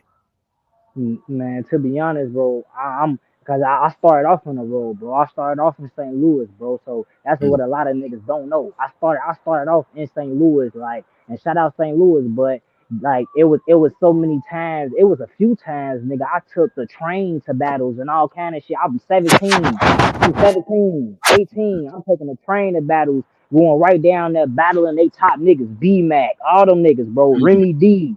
I'm battling them niggas. I'm doing down there, and niggas was fucking with me. They was looking at me like, oh yeah, Merlo the next nigga from the Midwest, Merlo the young gunner. They was fucking with me, but it was still home love. You get what I'm saying? mm. So at the end of the motherfucking day, that's just how that shit go. You get what I'm saying? Man, taking them trips as a kid, like this is you ain't even old enough to vote yet. You outside like that, like going to St. Man, Louis, that's a that's fact. that's That's a different. fact. You know what I'm That's a saying? fact. Wow, okay. And St. Louis is a tough place to battle too, because they got their arms folded, St. Louis Cardinals hats. Like, yo, you better say something impressive. You feel what I'm saying? So, how did them early battles kind of shape you in your trajectory and all that? You know what I'm saying? What did you learn from them situations? Man, that shit made me a monster, bro. For real, for real. Like I said, being in rooms where niggas was like not. I don't even want to say the word against you, but against you at the same time because it's like home love type shit to they niggas type shit too. So it's like, and then when I come to the crib, it's like I'm floating in the rooms. You get what I'm saying? Like I ain't gonna. That's how it was for me. I'm not gonna lie. Like coming to Chicago and battling, it was like I said, my first battle in Chicago, like I did the Crucible. I did part one of the Crucible in Chicago, and I fucked some nigga up, bro. I forgot his name though. He from Cleveland or some shit though. I forgot his name though. Mm-hmm. But that really it wasn't a crowd, so I really didn't count that as a battle. So my first official battle was on the stage with Dot type shit. And once I did that, and like I said, I was comfortable in that motherfucker. Like once I landed my first one, I'm floating in that motherfucker. After that, it was just like all the niggas you bring it to me, it was man, these niggas dead. You get what I'm saying? Yeah, yeah, yeah. Because Dot is like, I mean, that's performance. That's a lot of different things you got to contend with in a battle like that. You know what I'm saying? So I get that. Them early trips to St. Louis and stuff. And this is important, Merlo. I'm gonna be honest with you, right? Because I fuck with you, right? This is important for you to be able to tell this story. You know what I'm saying? Because a lot of this shit gets lost in translation. People been to spaces. I don't, you know what I mean? I don't get into all of the drama with all of that shit. And sometimes I feel like people underestimate the amount of work that it takes to get on these cars for a vague somebody I super respect to notice the talent for you to get the bookings That's that a you fact. currently That's a got. fact. You know what I'm That's a saying? fact. So That's I a fact. wanted people to see the amount of work that you put in, bro, as a shorty. No, that's Like a how y'all fact. say, That's a as a fact. shorty, you taking the trips out to That's St. a Louis. fact. You know That's what I a mean? fact. That's a big deal because think about it. The Rosenbergs of the world, the Calicos and so on and so forth. They was in them rooms as kids, bro. Straight up. That's a Like fact. That's a couldn't fact. he really wasn't even supposed to be in that club, but they in that motherfucker making that room shake. You feel what I'm saying? So that's That's a different. fact. Now let's get to your upcoming work, man. You know what I'm saying? You said Dre Dennis outside Minnesota and things like that. You know what I mean? Shout out my man. Man, me and Cuban this Saturday, Yeah, man. and you Me got and Cuban Cuban. coming up this Saturday. Cuban, Me and yeah. Cuban this Saturday, man. My DMV COS. homie, man. So what's the approach? How do you feel about them as battlers? We'll start with Cuban first, and what's the you know what I'm saying? What are you trying to? Man, What's the motivation? You hopefully he got show up this time. Hopefully he show up this time. That's how I'm feeling. oh shit. Oh, he ducked the first. Hopefully he show up this time. You know, he was supposed to battle. Was it? He was supposed to battle Heavy. Mm-hmm. You know what I'm saying? It was Ace. Ace was on the card. True. You know what I'm saying? All them niggas was on the card, bro. And them niggas, they didn't come. You know what I'm saying? So safety reasons. You get what I'm saying? So just hopefully them niggas show up this time. That's it. You know what I'm saying? That's how I feel. But we go turn up though. You know what I'm saying? You know what I'm saying? We go turn up. I feel like he gonna come downhill. He like we Chicago, you know what I'm saying? We street, you know what I'm saying? So I feel like I even told him this on the spaces. I feel like he gonna come and he's a rapidy ass nigga. So I feel like he gonna have niggas listening, like, okay, this nigga don't rap like us. You get what I'm saying? So he's Right. gonna have niggas listening. He gonna have some nice little Merlot wine flips, like Merlot glass and all, you know what I'm saying? I smoke Merlot. You know how these niggas do, bro. He gonna do all that little shit. You know what I'm saying? And Mm, I'm a smoke 'em, bro. I didn't say all that shit a million times. Every battle, I see the same shit, and, mm, and and I know that's what he gonna do. That's all he can do. You get what I'm saying? mm. But we gonna turn up though, man. We gonna turn up. Okay. And then the hardest working man in battle rap himself, Dre Dennis. Dre Dennis, man. Man, What do you Dre think? Dennis, It's a man. tricky matchup. I'm gonna be honest, Merlo. He's a tricky matchup. He is. I feel like he a beat. I feel like out of all the niggas, he definitely the toughest nigga. You get what I'm saying? He the toughest battle type shit. But I'm a smoke him because I feel Smoke. like my approach with him is going. I can get comfortable with that battle. Like that battle I can get comfortable. I could be me. I could go up in that motherfucker and talk my Merlo shit to him. You know what I'm Mm, saying? I can mm. go in there and talk my little Merlo shit to him. He ain't really nothing to worry about though, for You real. don't think He ain't nothing so? to worry. I don't think so. It's a 1 round battle. It's a one Okay. round battle too. So I feel like I'm a smoker. I'm a smoker. I'm a smoker. And he Mm. better take it serious too, or I'm gonna really smoke him. I've never not seen him take a battle, especially a battler of your current level in terms of not just in terms of skill, but you're you were still getting experience in this shit for real. You know what I'm saying? You No, done that's been a fact. around, but you still getting experience. I've seen him get battles with people like yourself and humble shit. No lie. You know what I'm saying? I ain't gonna front. I gotta be honest, Merlo. I have to be because I was there for a couple of them. I'm gonna be real.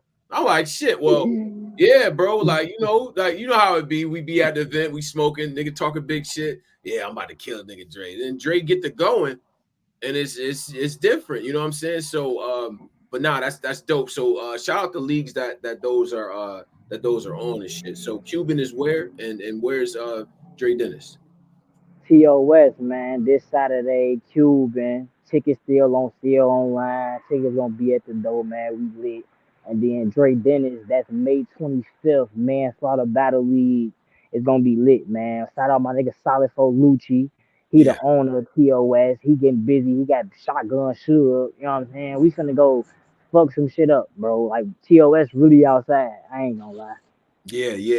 I see it, man. I see it. I think I feel like there's a movement here. You know what I'm saying? And as long as y'all stay focused, it's gonna be different. But let's get to this. Let's get to this. Are there people that you feel like you need to have a conversation with at some point? If it's this year, cool. You know what I'm saying? But at some point, you need to have a conversation with these people, right? And I don't want you to get the names and maybe the reasons why you feel like y'all be a good matchup, or you just, you know what I'm saying, you feel like you'll be able to smoke them or whatever the case might be, bro. You know what I'm saying? Like, who are some of the names that you want to see? It's not the I ain't even gonna lie, bro. Like it's not even no niggas that I necessarily like say like, oh, I want to battle this nigga. You get what I'm saying? Well, I need to battle this nigga. I Mm, feel like I feel like it's a lot of good matchups out there. See, okay. wanting to battle somebody and a good matchup, I feel like it's two different things. Like, cause I don't be hitting niggas up for these battles, like dead ass. Like I ain't like respectfully though, like I don't be asking these niggas for battles or none like you know what I'm saying? Nigga hit my line. We do business how we do business, and a motherfucker make that shit happen. You get what I'm saying? For real, for real. You get what I'm saying? But at the end of the day, it's just like, you know what I'm saying? Motherfucker, I don't feel like it's nobody I need to battle. But there's a lot of good matchups out there, though. There's a lot of good Okay. Give me matchups. some good matchups. Who you think would make a good styles clash for you? I don't know. I feel like Bill shit. It's crazy. Bill Collector announced this earlier in the spaces, so I'm gonna go ahead. Shit, April 26th. Yes, Me and sir. me and Top Floor Lut supposed to be battling Woo! on Bill Collector League. I feel like that's a good, you know what I'm saying, matchup. You know what I'm saying? But he one of them off and on ass niggas. Like he have an off game on. You know what I'm saying? He one of off and on there. Like I don't have no off games. You know what Mm. I'm saying? I don't take no days off from this shit. You can go back from the beginning to now. I don't have no off games. I don't have no none of that shit. But I Mm. feel like it's a lot of good matchups. You know what I'm saying? I'm trying to get drugs outside. I'm gonna Oh, get drugs outside soon. okay. Yeah. It's a lot. It's a couple niggas, bro. It's a couple niggas I get outside just to punch on real quick. You know what I'm saying? Right. And shout out to Bill in here. Shout out to Sudden Death Battles. Go follow Sudden Death Battles, by the way. I'm gonna be out.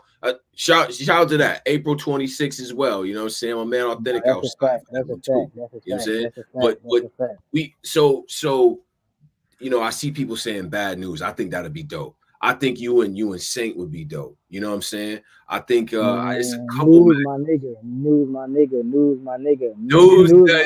Why you saying it Yeah, like that? news, Like you don't news want my to talk to nigga. him like that? You don't want to, bro? What's up? Man, news my nigga. Me and news can make that happen though. News my nigga though. I fuck with news, bro. Yeah, I fuck yeah. with news. hmm So as far as your goals with this battle rap shit, you getting a lot of bookings, you outside, your name is buzzing. You know what I'm saying? I see people talk about you all the time. We're approaching 700 people. You know what I'm saying? 700 people out here between Twitter and YouTube and things like that. People is out here, they watching. What is Merlo trying to accomplish in this game, man? What does Merlo stand for when it comes to this shit, man? What's up? Talk to me. I ain't gonna lie, bro. I'm trying to be the best in this shit. Like I ain't gonna lie, I ain't gonna say like I ain't had no stumbles rapping. I done had some stumbles like just I didn't miss a few shows and shit. And like I said, like motherfucker probably won't know that like the business side on a lot of shit, or you know what I'm saying, not even, I won't even say the business side, but a lot of shit I take the blame for, you know what I'm saying, and that just is what it is. But I'm Mm, really trying to just be the best up in this shit. That's why I'm just about to tackle every battle or whoever niggas line up, you know what I'm saying, I'm knocking them down. I'm trying to really just take off in this shit for real. I'm gonna start dropping music, I'm gonna expand it, mm, and I'm gonna start dropping music and shit too. You get what I'm saying? So I'm really just trying to take off with this whole shit, bro. You know what I'm saying? I got three shorties. You know what I'm saying? So motherfucker ain't got no time to rest, sleep, none of that. I'm outside to do all this shit for real, bro. I ain't gonna lie. mm-hmm. Okay, okay, that's what's up.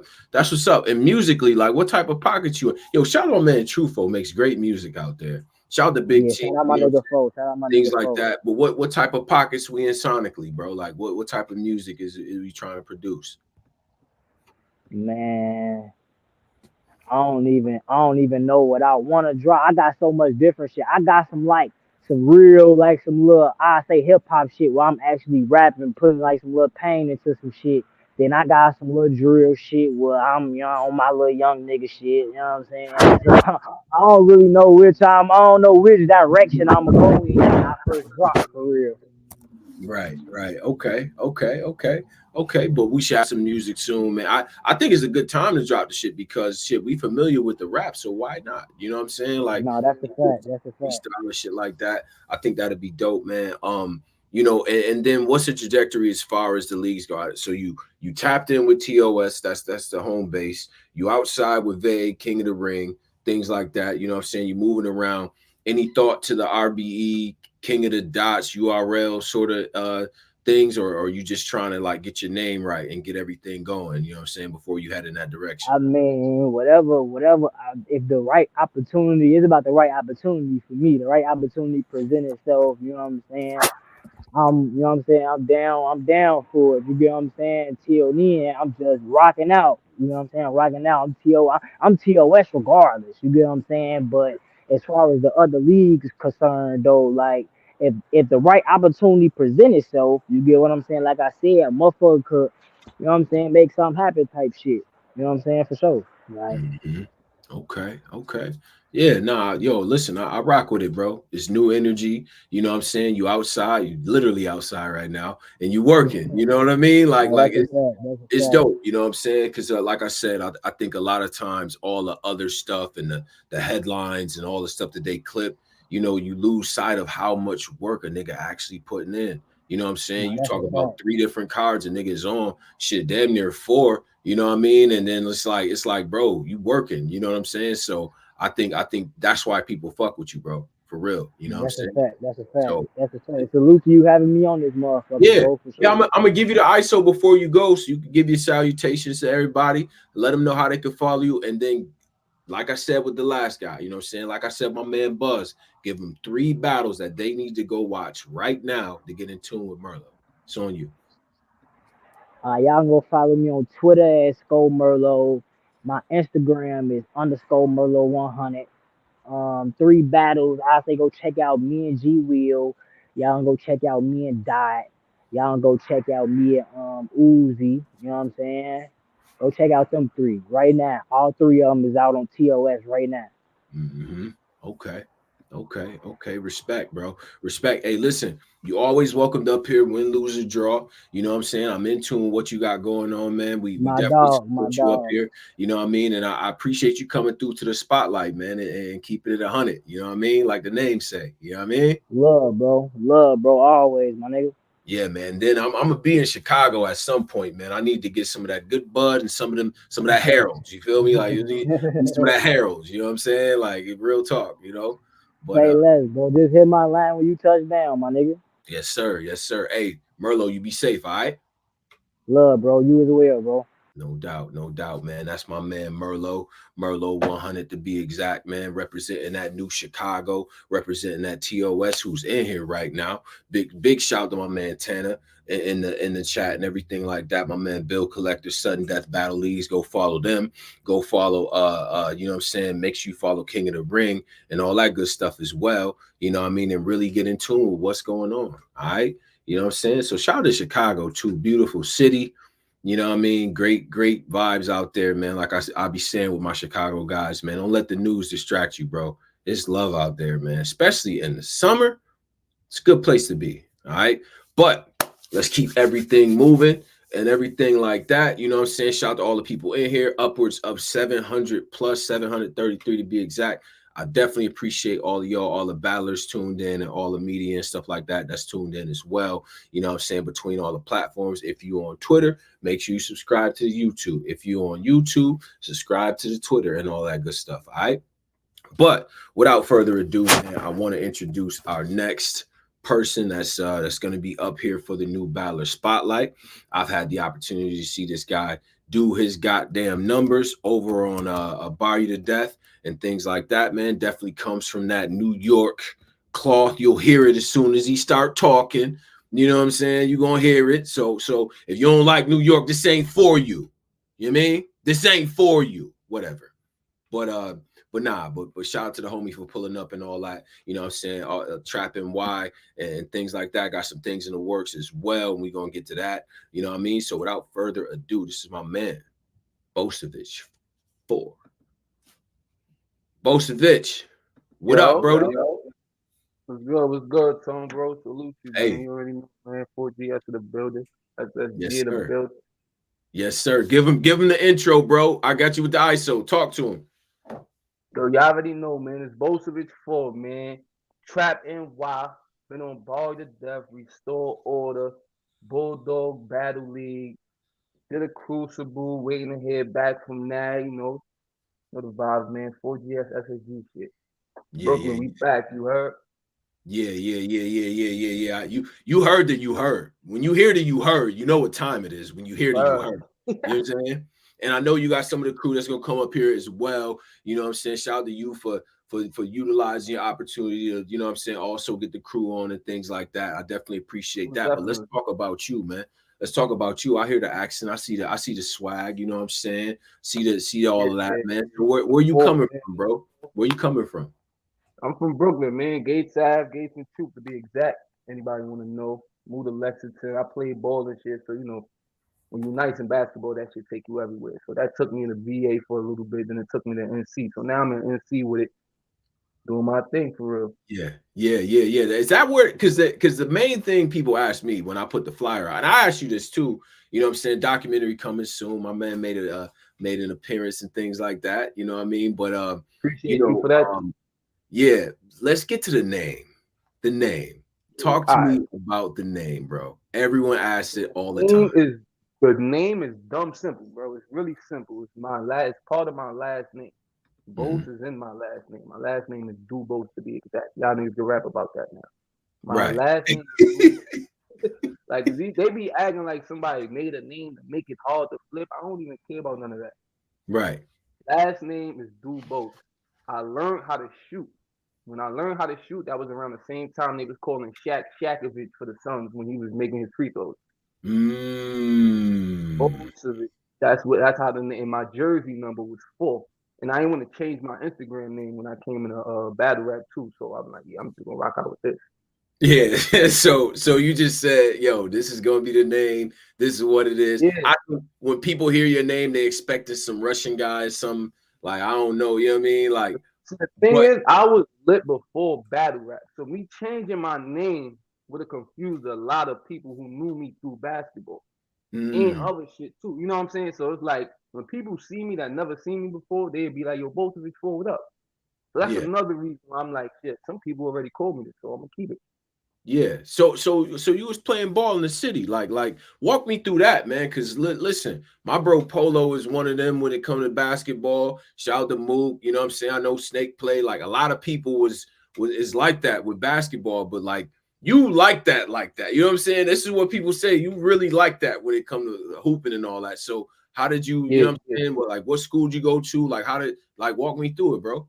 So it's funny because in the town I got accepted. You know how the town is when you go to high school, you gotta fill out the 10 applications. So the Yeah. shit I got accepted to didn't have a basketball team, which is Mm. crazy. And then that summer, right before I was going into doing all of that for the to go to high school and shit like that, I became the third ranked point guard in Brooklyn off of like 3 street tournaments type shit. But it was like, you know, Mm. Brooklyn, the tournament outside the tournaments means something and shit like that, you know. So I became the third ranked point guard in Brooklyn, just Brooklyn that year. So it was like, do I like, you know what I'm saying? I could go to Boys and Girls with Love, but the type of time that I was on outside of school probably wouldn't have. You know what I'm saying? Mom, me Yeah. not being in charge of that, I would have chose Boys and Girls. Simple. But you know, Mm. moms and pops in charge of that, so they like, nah, you out of here, boy. You going to VA with your pops. So once I went out there, I was still on the like messed up timing and shit, still doing dumb shit. So I really only played 1 year of varsity ball out there. We Mm. won more games than they won the first 3 years combined. Though. Wow. Went to the Wow. championship, all type of stuff. So like that joint kick started the ball off. Then I went to the school. Y'all hear me in my raps. One of my slogans is even when my first school shut down, news reporter asked me for an exclusive. I told him call Woj. Cause you know everybody telling on niggas nowadays. So that's in the slogan. That's why I throw my school shit in the slogan. I do it all like I let y'all know what time it is with me for real. So then Yeah. I wound up going to another school. The second school I went to, I wound up going to 3 straight championships, 1, 2. Got scouted by Knicks, all type of people. Couldn't make it for real, because my body size and an injury at the end of that year. Then I started Yeah. messing with a messed up agent. So that's how the bullshit went. But Oh wow. I Like mean, you was on it like that. Like they was really after you on some shit. Like this is yeah, real. I was out there, D2 at that. Coming from D2, I did a lot of shit, like all American, all type of shit. I did a lot of shit coming from a D2. I Wow. could have Okay. went D1, but the eligibility rules was different. So So then you go down to because now you're in North Carolina, right? Like you're in the Carolinas and all of that. But that's where basketball kind of took you. That was the journey for the basketball shit. yeah, this where basketball led me, and that's where it stopped with basketball. Okay. Okay. Okay. Damn, that's what's up. Like, you know what I mean? And now I'm gonna tell y'all right now, everybody that's watching, it's almost 800 in here. I'm gonna tell y'all right now, when y'all do these little basketball Jones and all that, you know what I'm saying? He on my team. We ain't doing this like, nah, y'all S3, like, no, he know I'm pulling up soon. Daylight, he knows too. I'm pulling up soon. I'm talking both of them. yeah, M3S3 don't be trying to scout my man's, bro. He on Black Compass team. Like he ain't playing, bro. But this Fact. this this hip hop stuff and this battle rap stuff, man. Let's talk about Yes, that. sir. Coming from Brooklyn, influences, man. You know what time it is, man. It's like it's a whole bunch of talent out there. So what were the things that resonated with you, man? Like what were you listening to as far as like influences? Brooklyn influences. A lot of them wasn't just Brooklyn. If I say Okay, my talk to me. two main influences was in Brooklyn as far as hip hop would be like probably Jay and Buster. Those are Mm, my two like main, cause Buster, his flow, his shit is just retarded, bro. And to mm. continue to do it at the age he at, bro, and like to be consistent, bro, like that's different. He from an era where they was really controlling the stage, rocking that shit. Hype man was important, all that. You know what I'm saying? Like the Yeah, rhymesmatic type shit. For him to yeah, still drop albums like now, it's like, come on, bro. And then of yeah. course Jay though. So everybody Jay. Marcy Projects wasn't too far. So, of course Jay. But I say my biggest influence though in rap is probably 50 Cent. 50 Cent. Okay, okay. Now, I'm from the like the early mixtape days of 50 and all that. You know what I'm saying? Like I remember when he was just killing the tapes and how to rob and all of that. So what resonated with you with 50? Like why would you say that's like probably your most Probably important? think I'm lying, bro. Shit that baby, of course, Give It to Die Try It came out. Everybody listened to that. Mm, The shit that made me really listen to him after that was when he got that Coca-Cola deal.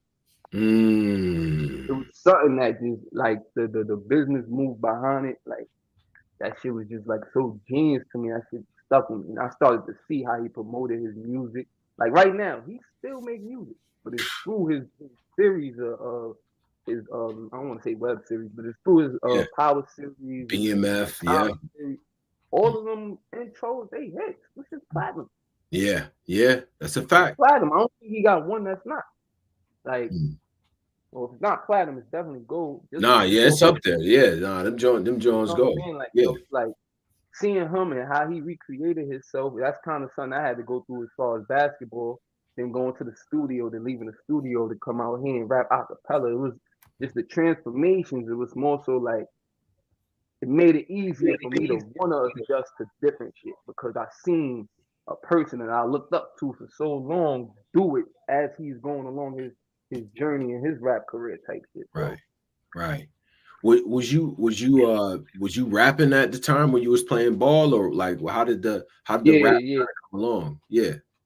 So and you kind of seen it, like I freestyled a lot when I back. Yeah. I'm about to say you got kind of a. I was one of them. Yeah. We're gonna get into that soon. Go ahead though. Go ahead. I was one of them. Y'all gonna meet in live soon, but in live, like me and in live, we grew up together. So we went to the same high school, played ball, lived together, and shit like that. So he was the one who was like sit down to the beat, write all of that. Me, I was a freestyler. All I could freestyle was like 10 beats straight, and then it sound like songs. So I could come up with a chorus and everything while I'm freestyling. Might not be the same throughout the whole shit. Should it get rocky, but you know what I'm saying. Like I was good at that. So at the time that I was playing ball, wherever we go, I might bust a freestyle. Say we go out of town or something and be in a hotel for 3 nights. Might eat, you know what I'm saying? We might it'd be a lot of off time with that traveling with the basketball. That's a fact. Go outside, do your thing with the herb, come back in, get smacked with the team, you rapping and shit. It was more of that because I was choosing basketball over rap. Like I had to make sure that I put all I had in the basketball to get to wherever I wanted to go, type shit. And like I really didn't have no plan with ball. It's just it always got me somewhere. It got me out the hood, got me out of high school situation where I didn't want to go to that shit. It always got me out of shit. Trouble, get kicked out of school. They go to student affairs lady. They know I'm averaging 17, 18. They ain't kicking me out. You know what I'm saying? Talk your shit.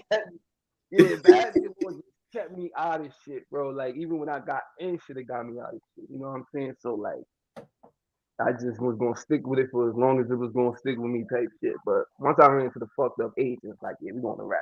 I already knew it was gonna happen. Right. You started getting right to the raps. I respect that. Now you freestyling, you around the hood and things like that, you know what I'm saying? But this battle rap shit, to jump into the leagues, to jump into the competitive New York scene, you feel me?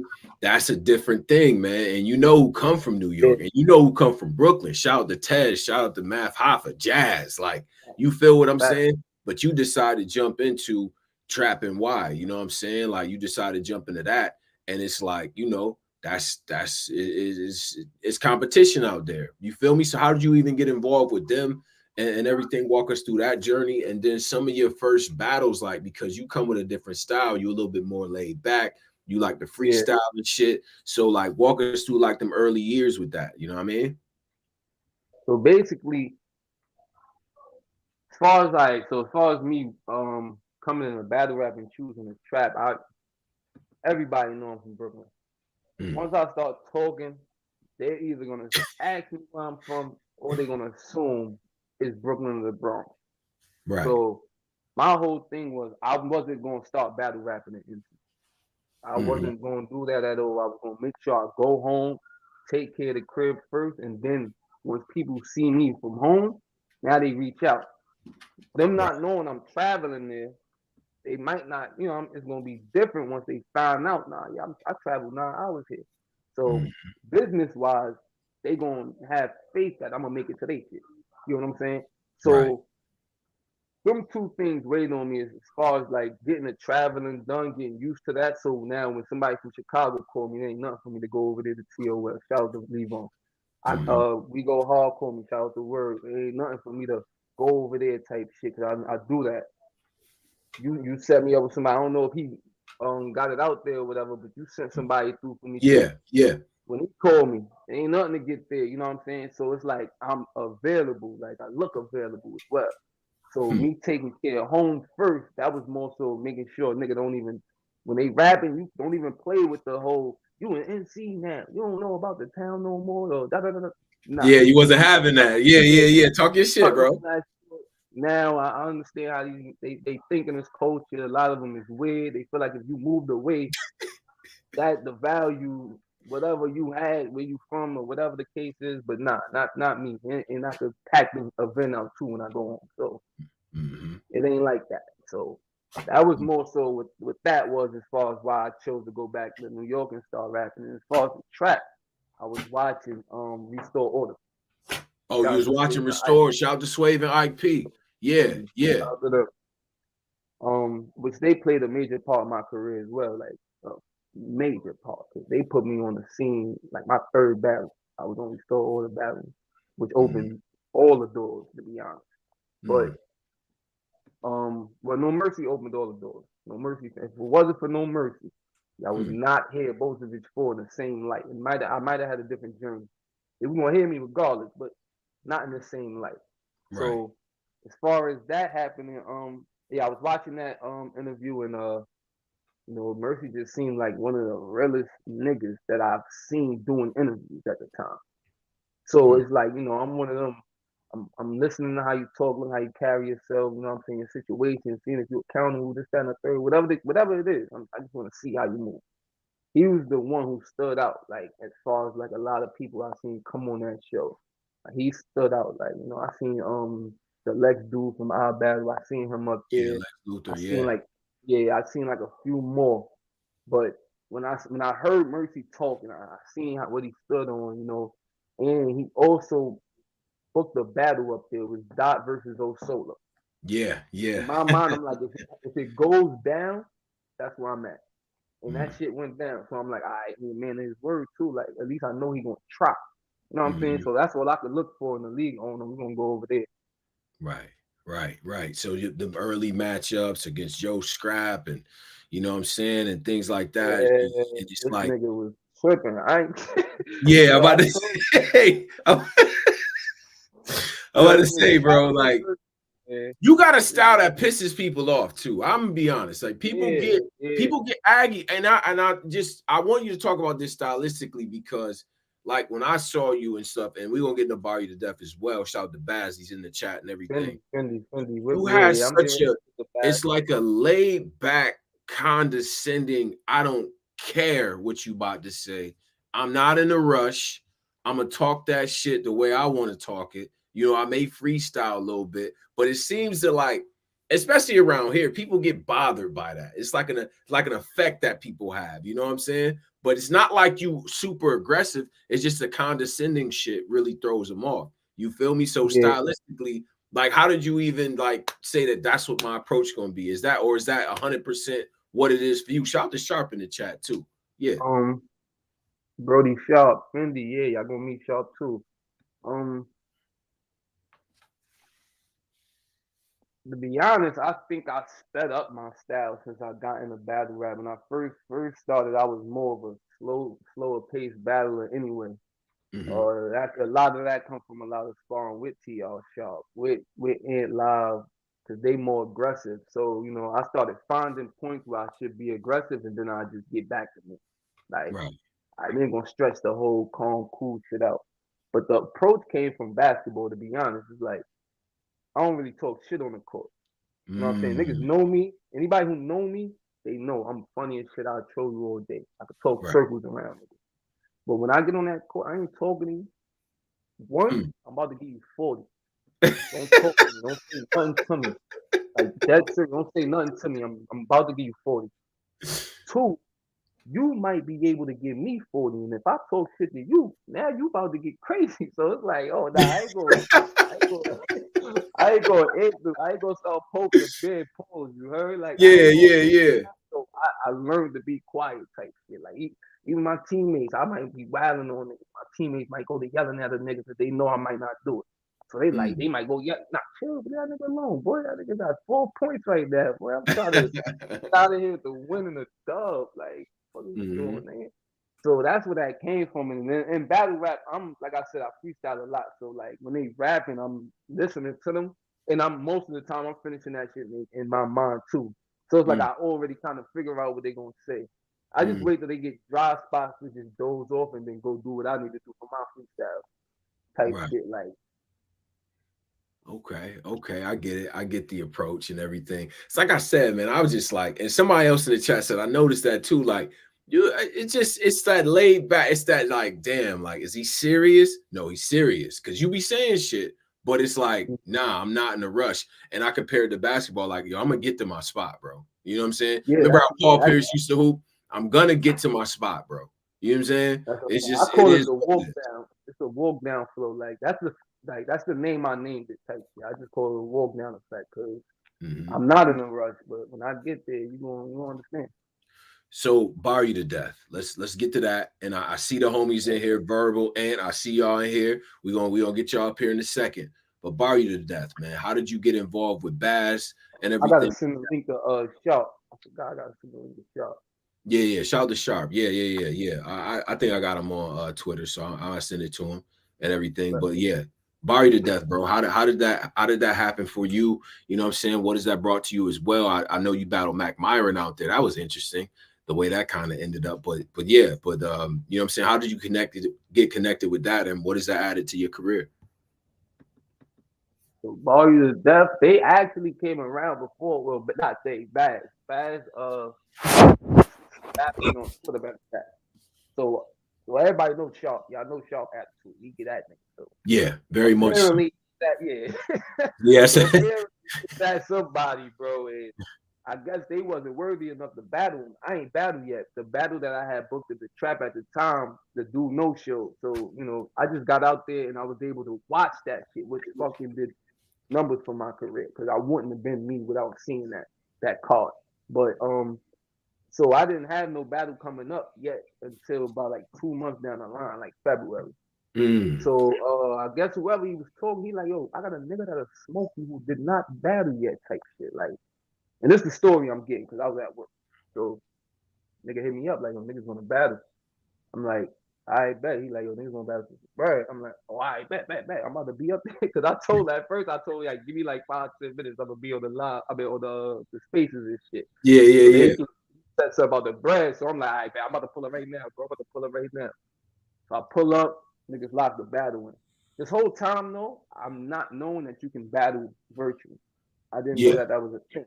You know what I'm saying? So I'm waiting for niggas to give me a date and a place. So I get back on the spaces that asked them, and they like, yeah, tonight. I'm like, tonight? I'm like, oh, you live in Raleigh? Like, what? You're like, nah, we're gonna do it on the spaces. I'm like, I bet, fuck it. We're gonna do it on the spaces. So I wrote around and shit like that. I remember most of it, but I ain't gonna pat. You know, I was reading that shit. Same day, shit me. I'm crazy. So I read that, and the badge just started hitting me up, bro. He's flooding the DMs. He's showing me the pics with Mook, Rex, and everybody like that. You know what I'm saying? And to be honest, that kind of like made me want to get my shit straight before I pulled up. Cause I'm seeing legends, nigga. I'm like, fuck, this nigga fuck with Mook and Rex. I'm like, yeah, they in the building. They outside. I ain't pulling up and playing around over there, nigga. And I'm looking at niggas play around over there. So I'm like, I'm not going over there to do that. So I took about I think I took like two more battles. But the third one was on restore order. So when I took that battle, that's what made me confident enough. Cause we bet it was money on the line. I'm in front of legends, I'm in front of Ike, I'm in front of Swede, I'm in front of damn, forgot my son name, Jews. Like all of these niggas, like they invited me out there. I did what I did and won. So now I got a little bit more confidence. This ain't the regular people that come to my battles usually. Usually it's the block and it's whoever else on the card type shit. These ain't them. So now I got that confidence. So now I'm like, you know what? I'm popping up. I'm pulling up. So I actually started watching, listening to the tournament. They had a tournament for the belt. Shout out to Bishop. He won it at first. Shout out to Lee on. He the champ now. I'm gonna let him tell that story. Let me tell it though. But my Bishop Merlo was my first battle. So I'm showing him support by seeing this shit, you know, going to watch listen to him rap over there, whatever. Like, not to mention I already fuck with Baz, so I'm just, you know, showing love. I get on the live and this nigga Baz got away with just booking a battle. Like, this nigga just, like, we on the Out of the live, I'm Baz, live, yeah. you know, this nigga just throw out there, yo, Bose, yeah, what you doing on the 10th? I'm like, huh? Like, hold on, let me see, man, because I was supposed to have a battle on the trapping shit, but that one falling through that November. And at this time, I was definitely spacing the battles out to make sure I give niggas nothing but fire when I pull up.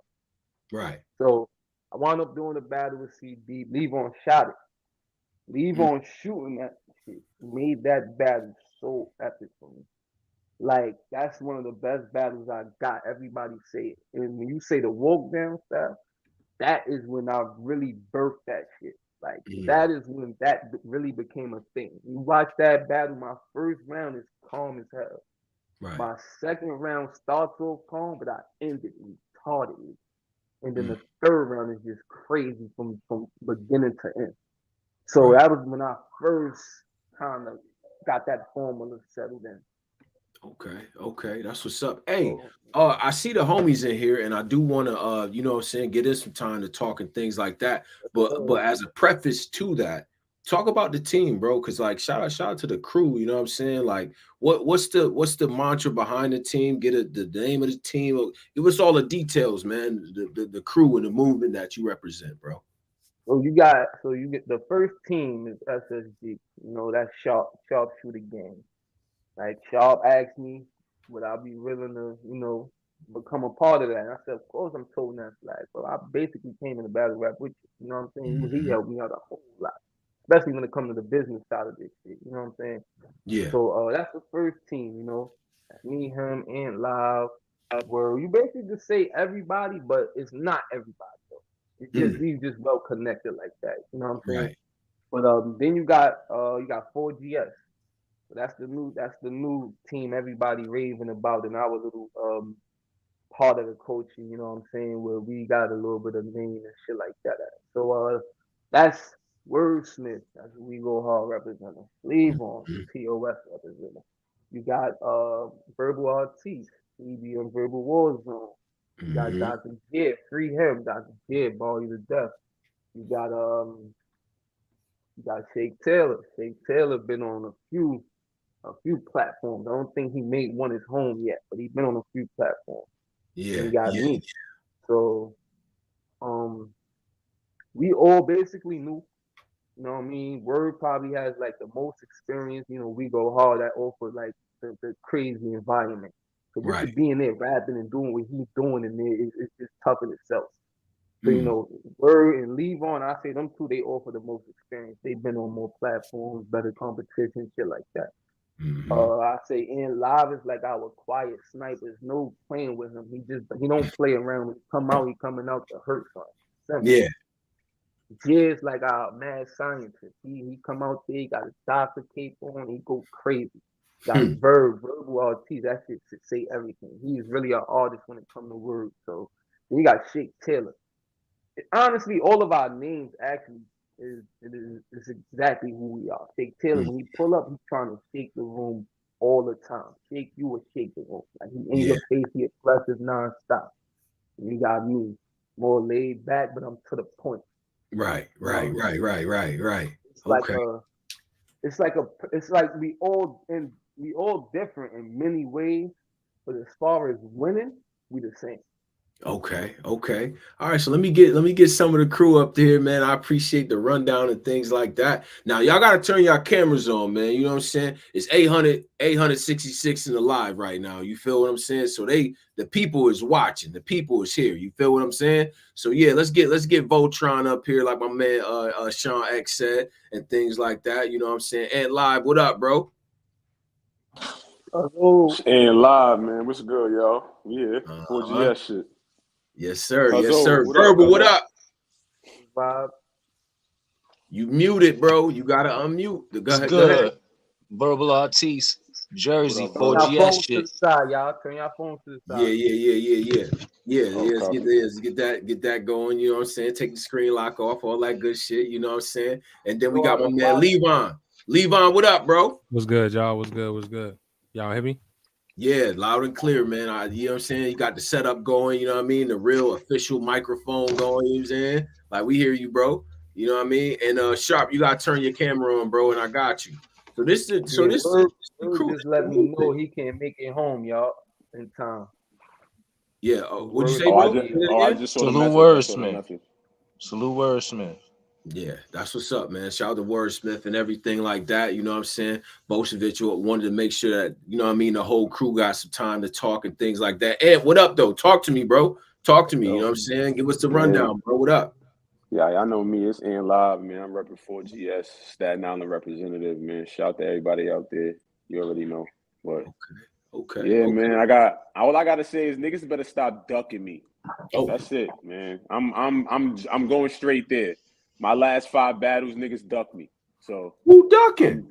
Everybody. It's almost 900 people here. You may as well say the names. Who ducking? Well, we talking Reek LaFlair. Yeah, let's go. We can run them down. I don't even give a fuck. We talking all these niggas. Reek LaFlair, Imperfect. We talking the nigga I just supposed to battle in Big Smoke. Who else we got? We took what was the nigga name from the Renaissance that ducked me? Big Sos, Big SOS. So I'm name dropping everybody. I'm tight. Yeah, we may as well. They ducking smoke. They ducking wreck, and I'm trying to smoke some. So what's up? And it's gonna be a lot of them. It's gonna be a lot of whack niggas in the comments talking about, oh, he could battle me. He could battle me. He could battle. Y'all niggas suck. No. I see the contrast in the energy. I love it. That's it. You know 4GS shit. Yeah, and I got my man TR Sharp in here. Sharp, what up? Yo, what's good, gang? SSG shit. What up, Sharp? SSG shit, 4GS. What's up, shooters? How y'all feeling? Yeah. Good, Sharp. Yo, shout out to him, bro. Shout out Black Compass Media and all that. You know what's going on. Yo, man, of course, man. I like shit like this, man. I feel like new energy. This is some real, you know what I mean, a real movement going on. Verbal, talk to me, bro. They said you the one with the you know what I'm saying? Like you the real artiste in this motherfucker. Like you really got the rhymes for people. Like, what's up? Talk to me, bro. Yes. I started off on Verbal Warzone. You know what I'm saying? Salute the Chosen and Sprite. You know what I'm saying? I caught a couple bodies over there. My last body over there was a Young Row. You know what I'm saying? That was a 3-round battle that went down, you know what I'm saying, last summer. You can go check that out on Verbal Warzone channel. But aside from that, you know what I'm saying? You know, I do art and I infuse messages into my rounds. So, you know, that's what makes me different. So Right, real. Okay. And Sharp, what up with you, bro? What's up, man? We outside here, man. What up? I got April 6th, King of the Ring, Brooklyn. Talk to me about it. Shit. Shout out to Vague. Yeah. We outside. He made sure to keep me on that card because a lot of people was ducking me. They was denying me, like, nah, I don't want to battle Sharp. Nah. I'm sensing a theme here. Make sure he got it done. I'm sensing a theme. They don't want to get the wreck. You know what I mean? But what can we expect from that battle, Sharp? What up? Talk to me. Who I got Reds. Bro, my bad. What happened? Shake Till said he in the back. Yeah. Is his name Shake Till on the joint? Oh yeah, I see Shake. I got you, bro. But Sharp, what can we expect from that battle on April 6th, bro? Oh, so you know, Rez, he a gatekeeper. You know, I represent Gates of the Garden. You know what I'm saying? Bravehearts, Cheat Code, SSG, 4GS. You know what I'm saying? You know what's up. He represent Gates of the Garden as well. That overhead shit, GPS, and all that other shit he got going on. But this is about being the king of the ring. You feel me? And I need to show niggas why I got people like these guys supporting me and behind me. You know what I'm saying? Or rather, next to me on the battlefield. You dig what I'm saying? You got different walks of life on this screen right now. You got a lot of people. You got these guys that do different things very well. It's not like we the same guys on the corner selling weed, right? We all got something different. So the fact that we could go anywhere, do anything, any type of demographic, any type of subject, we going, all right, this is what you like to do, bet. Yo, leave on, come over here, smoke him. All right, oh, that's what you like to do, bet. Yo, Wordsmith, this nigga talking crazy. You know what I'm saying? Like, we got something for you each and every time. Yeah, You know yeah. what I mean? And No I matter think what that's the what's crew going to be makeup fire. is, y'all match up well with any of these crews out here. Any of these. Yeah, But and me and Riz, team on I team think violence. most of it got to make sense though. It got to make sense out it of got to everything. make sense. That's why Riz and I'm gonna show people what I'm gonna do with Riz as far as how to take advantage of an opportunity like this. Because a lot of times, shout out to the league that ball you to death. You know, they was out there giving out shots to niggas and they wasn't taking advantage of it. You had a guy like Ant Live who pull up. Not he's so anxious to rap. He like, oh fuck it, I'm going first and we sparking it off, and then have performance of the night next to two top tiers. You had three people that performance of the night. Two of them were top tiers, and then him, and he was the first one. Yeah, yeah. Right. So like shit like that will show you, nah, these niggas, this guys is taking advantage of shots, and this guys is fumbling it. And I want to show people now. I look, you know what I'm saying? Like every time we step outside, we smoking shit, we head tapping. You dig what I'm saying? You see what's going on, SSG shit, right? 4GS. But see, when you head tap, now you got to be able to show and prove. And these guys, they ain't letting you slip. Okay. I like that. Bosevich and Live, they ain't letting you slip. You can't call them with a round or something and be like, yeah, that's cool. Yeah, so it's working. Let me get Shake Taylor. Shake, what up, bro? Talk to us, Brody. Fellas, what's good? What's good? Salute the Black Shake, what up, bro? Radio. You know what I'm saying? Salute to y'all. My bad, I was having difficulties. And that's a 30, by the way. You know what I'm saying? But salute to you, Tone, bro, for having a nigga up here for GS shit. But yeah, man, I heard you like to shake the building. You know what I'm saying? The name say what it say. You know what I'm saying? Talk to us, bro. You know what I'm saying? What you got? What you been doing? What you got lined up? Things of that nature. What's up? Well, I just did Street Wars. What was that? Last Saturday. Shout out to Flea. You know what I mean? That was a body. Where was that at? I just did the Goods versus T-Rex. Goods versus Rex. Yeah. You know what I mean? Shout out to Liddy Rock. You know what I mean? That was my opponent. But yeah, that's what I'm doing. And I got something in the works for April coming up. Working. You know what I'm saying? Okay. Yeah. Okay. Yes, Just a lot of work on the court, man. Levon, you quiet, man. What's up, man? Talk to us, man. What you got going on? The champ is here. Yeah. Just wanted to say, quiet, champ. What up? What's good, y'all? Just wanted to say appreciate you for having us. You know what I'm saying? Thank you so much. Thanks. It's your boy Levon, you know, battle rapper, artist. You know, I'm a production worker on battle rap. I film events. I edit content. You know what I'm saying? I do it all. Represent, you know what I'm saying, 4GS, TOS, SBF. You know, I'm feeling good today. You know, I got a battle this weekend on TOS. You know, we got a battle this weekend. We got an event this weekend. We is live streaming it. You know what I'm saying? So, Tone, if you got some time, you should check it out. Yeah. You know now I'm outside, man. Send me the info and all that, man. I retweets and all that shit, man. I like this. I like this type of pull up. You know what I'm saying? See, Bo's such a real nigga. He said, "Let me just turn the camera off real quick. Let my niggas know." Yo, you know what's crazy, Tone? I'm gonna tell you something, right? Yeah. Shout out to the like, you know, I was outside with this shit, and then I know Ant Live. You do what I'm saying, from the environment. And he came to me and he was like, "Yo, bro, you know, I know somebody."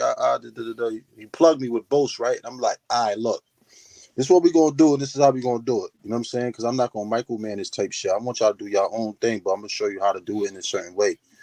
I say, "Yo, Bose, do your thing." What he do? He went and go start 4GS, right? He started running around New York Times, all kind of wicked shit, smoking shit, right? All right, cool. He come back. I'm thinking, I gave him the push to do his thing. He gonna stay over there. Yeah. Nigga, come back. Yo, see y'all. Look, I got the Levon pack. Look, I got the Shake Taylor pack. Look, I got the Verbal Artiste. Look. I'm like, oh, you want to play ball? you? I bet it's lit. You know what I'm saying? Because now it's like you can give somebody the pack, but if you don't come back with it and try to re-up, that's the last time you get in that pack. Man, talk that shit. He came back with it. Yo, now we up. Look. Levon ball you the death champ. Look. Shake Taylor outside. Look. Yeah. Shout out to Jeffrey J. Look. You got Verbal Artiste over here. Everything's happening the way it's supposed to happen. And honestly, if it wasn't for Ed Live and Bosevich's a vision in a sense or their determination, it probably would have never led like this. You know what I'm saying? So shout out to Bose for doing what he's doing, and shout out to the guys for keeping it going, because you know it take an army for it. Feel me? Yeah, man, almost 900 in here and things like that. But 900. Shout out to the chat. Big shout Salute to all to the chat. Salute. Goddamn thing. Now, what I want to ask y'all though, because you know I'm the type of nigga to be, you know, You know, this is media shit, so I'm naturally an instigator. Y'all crew, y'all doing y'all thing, y'all in your own lanes. Is there any particular crews that look? It's you. I see 5 on the screen here. You know what I'm saying? Other crews that crew versus crew that y'all will want to see. You know what I'm saying? And why? Money on the floor type of scenario. Yeah. Well, yeah. I got the notebook out. What's up, man? Name some for me, This- unless y'all know some names. Name This some is a crews. familiar question, ain't it? Yeah. Yo, it's crazy because when he Shit said just money keep on the coming floor, up. I'm just saying. I Shake, mean, he you know said how money this on the shit floor, work. Shake. I'm like, yo, you ain't even know. Name some crews, Tone. I mean, if we say like, okay, you got your EFBs, you got EGL and iBattle, you got the other iBattle crew, Indigo, you got like I don't think they want no problems. I don't know who they is though. Oh I shit. gotta see what they is. I don't like them They people. doing the leagues now. They got the Water League. They got the Yeah, other Water League, league. they got Sky League, they got the I'm just Pokemon. picking New York City shit, you know what I'm saying? Like I know that. Yeah, I don't They know got the that. Pokemon theme leagues. That's what that is. Fire League, Water League. I see how y'all playing. I see what's going on. You know what I'm saying? Whatever they But, doing, shout out our battle. Shout out Lex Luthor and all that. I bring my Nintendo 64. We, you know what I mean, play the game. Golden Gun. What's up? What we doing? I got the 007. Yeah, that's them GameStop niggas. Spades. GameStop. I Know get what I'm my saying? All right, let's keep it a buck. Let's keep it a buck, right? When it Yo, comes to the Tone, teams against Tone, you teams, see what I got to deal with, Tone? Yo, You you see know what what I I'm got? saying?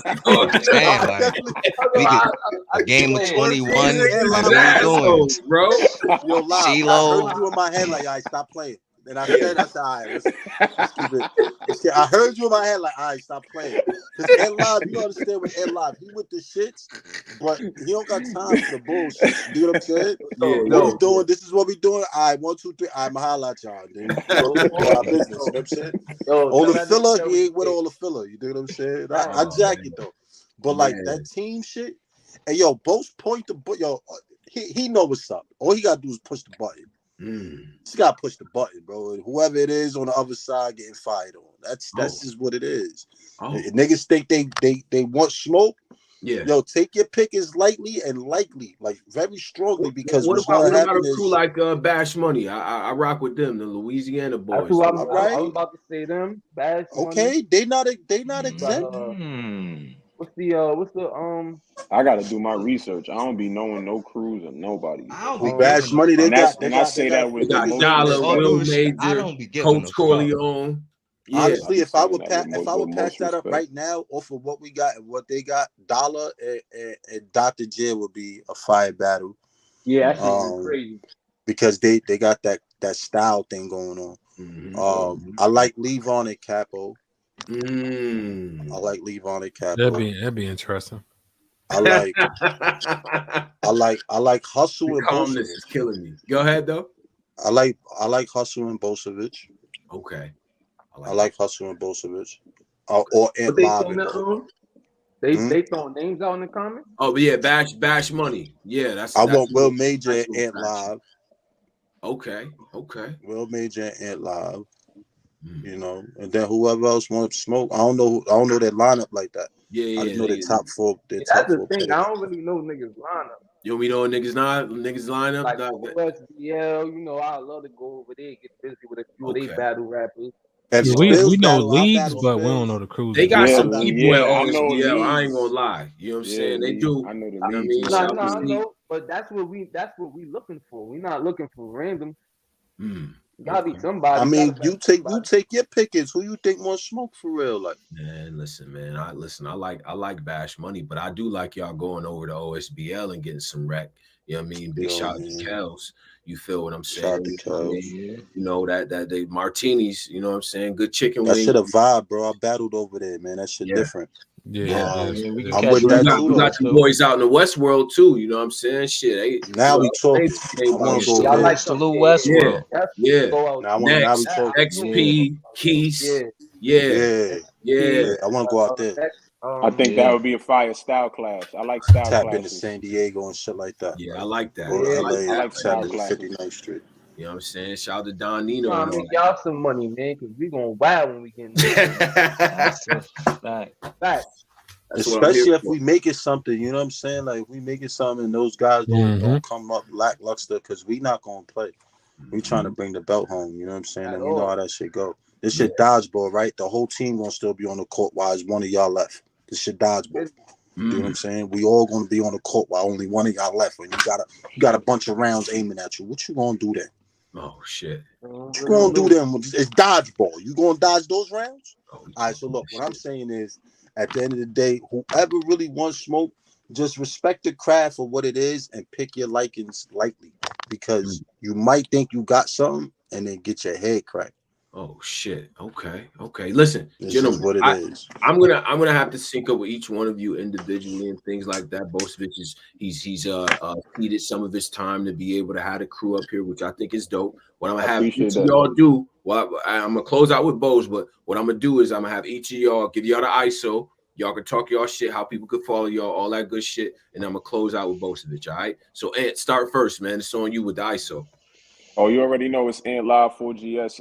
That's what I am on Instagram. That's all I'm in. Don't try to get at me on nothing else but Instagram. Ant Live _4GS. You already know. I salute you, Cuzzo. I appreciate you.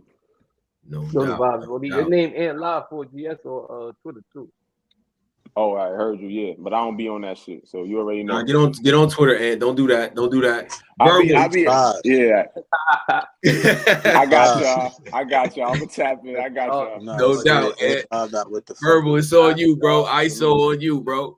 All right, salute Verbal Artiste on all platforms. Look out for me versus Greg the Great on May 27th on Bar You to Death, and look for me on the new Bar Bullies on Beat platform versus S Drop on June 22nd. Verbal Artiste, 4GS. No doubt, 4GS, Verbal Artiste. You know what I'm saying? Shake, it's on you, bro. Yo, make sure y'all follow me Instagram. Yeah. Go ahead. All right. I heard a noise. Shit was crazy. Yo, make sure y'all follow me on Instagram, Shake Taylor _ all spelled the same. Twitter, same way, Shake Taylor _ You already know 4GS shit, man. No doubt. Sharp, what up? Sharp, talk to the people, man. It's on you. Hey, yo, man. Bow, man. I know what's up, man. It's TR Sharp, man.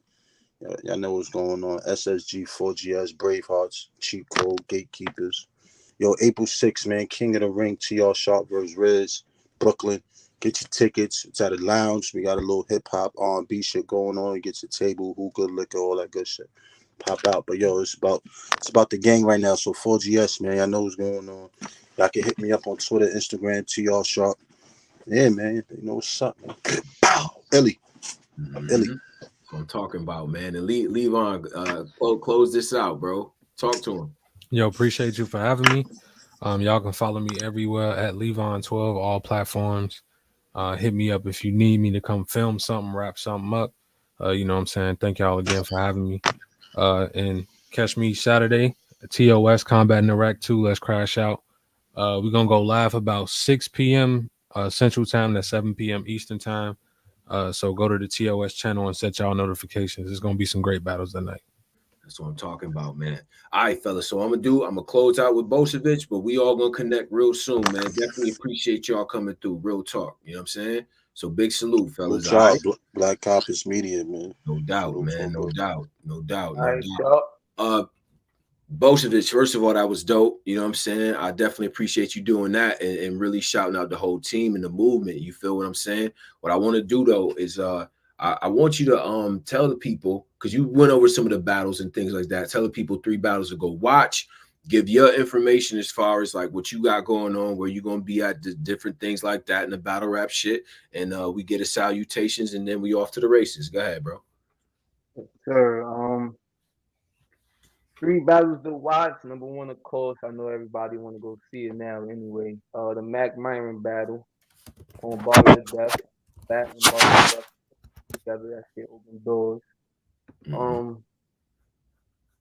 I say I want to say my first battle, but I don't. I say my first battle with Bishop Merlo. You know, first battle. We can get that to 1,000 too. Yeah, let's go. Let's go do that. My battle against One Take, me versus One Take. That's probably my best back and forth battle, best performance battle. Like That's like my best battle period, to be honest. But yeah, them 3 battles.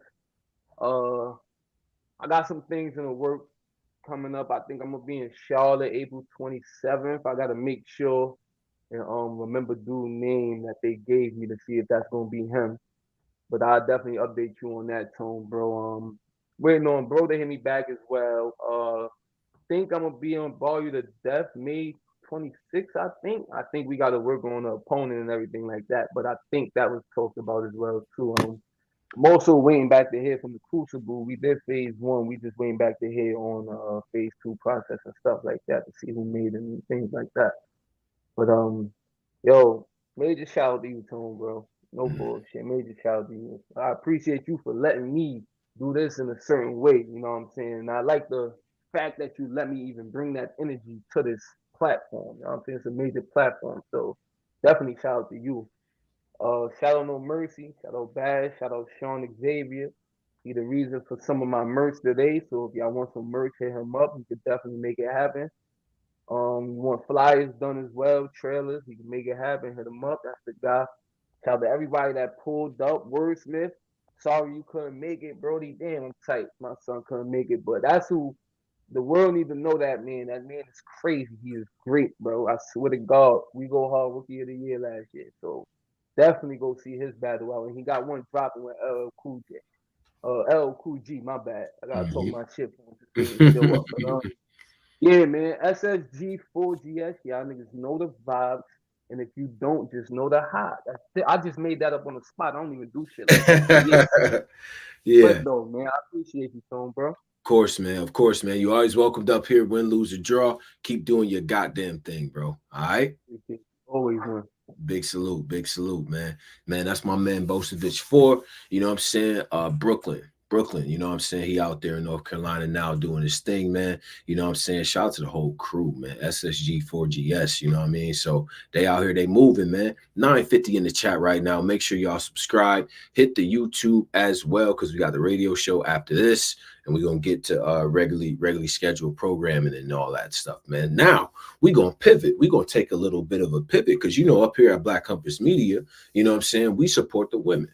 You know what I mean? And if you haven't donated to Wody, go donate right now. You feel what I'm saying? 950 in here. Go donate right now. You haven't donated to Wody, that's Woman of the Year premiere title, the belt. You feel what I'm saying? For the woman that had the best work of last year. So the whole panel is on deck. It's a whole list of the top women of the year. So I need y'all to go and donate. You feel what I'm saying? We all watch the NCAA tournament anyway. I'm watching women more than the men. I'm going to keep it real. And I ain't even pandering. Paige is cooking shit. Juju cooking. Caitlin cooking. Hannah Doggo. Yeah, I know names too. You know what I'm saying? No pander. They really like that. But on our side of the fence, man, when it comes to this battle rap thing, the ladies are still making they names and all that. And it's a whole new crop of ladies that's working. Big shout out to Nay. Big shout out to Tasha, the author. Rain, Fire, Moon, and somebody else that I'm really putting in that same category. You know what I'm saying? I need the young lady to unmute her mic and all that stuff while I get this intro. But you know, she's doing her goddamn thing, man. She's on Queen of the Ring by way of my hometown, Houston, Texas. You know what I mean? Big shout out to that. So we gonna talk and all of that. But without further ado, this is Big Ice. Big Ice, what up? What's popping? Big Ice in the building, Houston, Texas, baby. What's good? I didn't know you was from Houston, man. Oh yeah, I was born in Houston. About like 78% really? of my family live down there. You see what I'm saying? So yeah. That's what's up. And shout out to you for bringing up the NCAA tournament, man. The girls are on fire.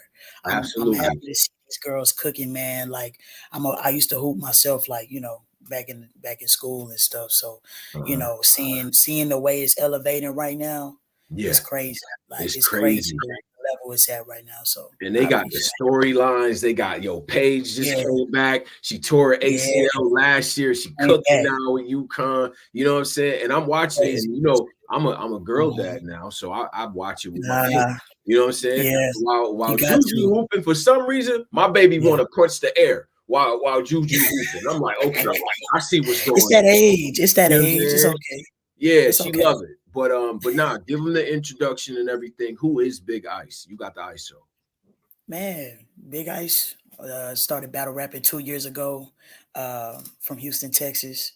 I've been rapping since I was a kid, but you know, I didn't really get to where it was until I got to like high school. And I've been a fan of battle rap since I was 13. So just to be here and be a part of these conversations and have conversations with battle rap media like you, and it's incredible to be here. You know what I'm saying? So I appreciate the time that I'm even having talking to you today, for sure.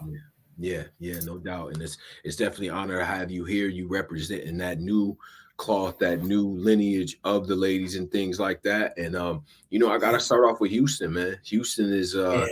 you know, it's big city. I think what it's like sixth biggest city in America, huge Yeah, metropolitan man. area, a lot of good culture, a lot of good history when it comes to this hip hop thing. But you know, I want to ask you about Yeah. your experiences like growing up and all that. You know what I'm saying? First of all, I gotta ask North Side, South Side, you know what I'm saying? What part we Southwest. okay, Southwest.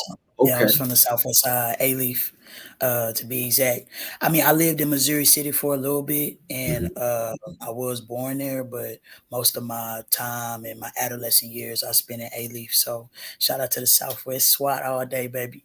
Yeah. Talk Yeah, that talk. Yeah. So yeah. what So was the upbringing like for you? You know what I'm saying? It come with a mix of culture and all that, but what was your uh, upbringing like? You know what I'm saying? What was it like for Big Guys? Uh, I mean, shit, my mom was young, not super young, but she had me when she was like, 20. My parents were a little young. So both of my parents are from the East Coast. So my Mm, influence comes from my dad's from Jersey. My mom's actually from Brooklyn. mm, So it's just weird how those two worlds came and I came about in Houston. mm, But shoot, my mom's the reason why I love hip hop so much. You know what I'm saying? She put that flame into me to really appreciate hip hop music and appreciate bars and appreciate lyricism and appreciate poetry. And my dad did too, but I spent most of my time with my mother. So, and she was young at the time, so when she mm. had me, so I was listening to what she was listening to. She never hindered me from any kind of hip hop music. She never hindered me from anything. When rappers were beefing, she would explain to me the beef. Like, Yeah. now, I vividly remember like back in the early 2000s, and I might have been the only child at the time. My mom explaining to me the beef between Nas and Hove, like Mm. playing Ether and playing Super Ugly and playing, like really putting me on to it. Even like the T.I. and Lil Flip beef, like she explained to me what bars were and so from there, I kind of started writing just random things. I still got some notebooks from when I was a real small child Mm. where, I wrote poetry and random things. And I was just that kid that just loved music. You know what I'm saying? My dad kind of put a battery in my back unknowingly. He got me like a keyboard and a drum set and all that. And I never even knew how to play those things, but I just enjoyed music. You know what I'm saying? So growing up, it was really just I'm the oldest child of I have four other siblings, but I'm way older than them. So I'm kind of like I take upon a leadership role in a lot of aspects of my life, and it kind of transcends into battle rap a little bit. So, I mean, upbringing was, what I'm saying, it wasn't too abnormal. I was a hooper growing up, you know what I'm saying? I saw you talking about with the last dude, how he was a hooper, and I think it's interesting because rapping and basketball is very synonymous. Drake said that before, but Mm. it's a very synonymous thing. So when you see people like Flau'jae Johnson rapping and hooping at the same time, it's kind of inspiring. Yeah. But yeah, so I was a hooper. I was the kid that was rapping in the hallways late to class because I was rapping in the hallways. Like, Getting in trouble. always in trouble because I was, what I'm saying, my classmates would be like, hey man, come and rap real quick, and I'll come and rap. And since then, like I started going to the studio when I was like 16, Mm. 17. And that's when I started actually dropping music. And it transcended into me just becoming a battle rapper. It's something that I always said I would do. And Yeah. the crazy thing is I've been more involved in battle rap than a lot of people know. I was a very young kid, maybe like 14, 15, in those battle rap groups back in the day on Facebook. Uh, Yeah. Or the early years, like that type of yeah, a lot of thing. people don't even know that, I've had conversations with them. Like we were friends on Facebook and things like that. A lot of people don't even know. So when I meet them sometimes it's kind of surreal career because I had always imagined to actually become a battler or at least battle once in my life. That's what I wanted to do. And then it just turned in this thing where I actually enjoy this and I appreciate the art. So that was my childhood. I just love music, like, you know what I'm saying? And I loved rap and words, like just words in general, being able to utilize words and things like that. So yeah, that's where it all started. You know what I'm saying? I got you. I got you. So like influence wise and stuff. You said like the people, your people was from the East and stuff like that. So you got a little bit of that flavor and stuff. I always go back to like, what was the first song you knew word for word? Somebody asked me that. I'm like, it has to be Juicy. That was the first song. Because first of all, Biggie doesn't rap fast. It's very deliberate. And then in my household, you know, you couldn't go with all the cursing. And Biggie not even cursing in that. I don't even think he cursed once in that. And it's actually a good song. That's the first That's a little record bit, I but knew not too word much. for It is word. it's a fairly, easygoing song. It's a little Right. bit, it's one of them songs. I can't I can't tell you what's the first song I remember all the words to. I really can't. Yeah. But I can tell you the first time I knew that, like the first song that made me love rap, like the first song that made me love rap, like really fall in love with rap was Heard 'Em Say by Kanye West. On late Talk to me, registration. Ice. Talk to me. Talk to me. Yeah. Yeah. Why When I was was it that record? What was it about that? I remember vividly my mom buying the album. You know what I'm saying? I vividly remember her buying the album, and as soon as the album came on, you heard the intro, and then it's the transitions were like so beautiful. And I remember heard them say coming on, and it was just so poetic. Like I never heard anything so it was beautiful. Like it's a beautiful song. Yeah. And I think that album made me fall in love with rap. I feel like that's one of the most beautifully constructed albums in hip hop ever. And I was in third grade, you know what I'm saying? I remember it was 2006. I remember that vividly. So I can't tell you word for like what song I remember word for word. I'd be lying. But Yeah. I know that that was the album and the song that made me realize like hip hop is our shit. You know what I'm saying? It's the way that we black people are able to express ourselves in a healthy way. And Right. when I heard the song, I just like fell in love. And that's one of my favorite albums. I think top 5 all time. You know what I'm saying? For me, you know what I'm saying? So Yeah. yeah. Yeah, that's dope. That's dope. So you in the studio and things like that, and like early on, that's what you was on. So like, was this like high school era? Like you said you kind of jumped off the porch with the music kind of quick. You know what I'm saying? And what type of shit was you rapping about back then? Like early rap shit. What was you on? You on some gangster shit or you on some cool laid back? You mean? Yeah, I mean, I was a kid. I didn't really have much to write about, but I think it was just at first when I was younger, like maybe 5, 6, 7. I was just writing random stuff, like just rhyming words and shit like that. And it wasn't until I turned 8. I remember I wrote some lyrics and I went and I rapped it to my dad. And my dad was like, "Oh, that's all right, but you should write love songs." And I looked at that nigga, I was like, "Love songs, man." I was like, "Man, come on, dog. Everybody try." So from there, I was like, "Nah, I'm gonna show that nigga." You know what I'm saying? So I just kept writing. I still have a notebook with all of the raps that I wrote from when I was like 6, 7, 8, 9, 10th grade. Like I still have all those things just to remind myself of my beginnings. You know what I'm saying? Whenever I have that anxiety and have those flusters and those feelings of not feeling accomplished. You know what I'm saying? So yeah, I started getting to the studio when I was like 16, 17, recorded my first song with my best friend. And from there, I started putting together shows in Houston with me and a couple of my homeboys that I went to high school with. We put together some shows in the city. We started a little label click type thing. And we were really pushing out music like twice a month, 3 times a month. And it was just consistent. And from there, I just kind of did my own thing. Went passed on, went to college, had a little wave in college with the music, record, mix, and master my own music. never went to a studio to record, and it turned into this. You know what I'm saying? It all led back to here, but it was just a time in my life, a time period where I was just in the recording myself, recording freestyles, even dabble and still dabble in like producing and making beats and shit like that. So it's just an all around, feeling of just rap. Like I just love this shit for real. It's not just about the foundation. It's about everything else around it. You know what I'm saying? Okay. That was, man, like I like that. I feel like I know, even just by the couple minutes we've been together. I feel like I know, I get the aesthetic, I understand it. And for this is like, it helps us understand the rhymes, it helps us understand the motivation for what you're going for and stuff like that. But I have to ask you, battle rap, the foray into battle rap, you know what I'm saying? Everybody has their own beginnings with this street corner stuff or just watching the DVDs and things like that. Like, how did it kick off for you in terms of getting into battle rap and getting into the culture? You know what I'm saying?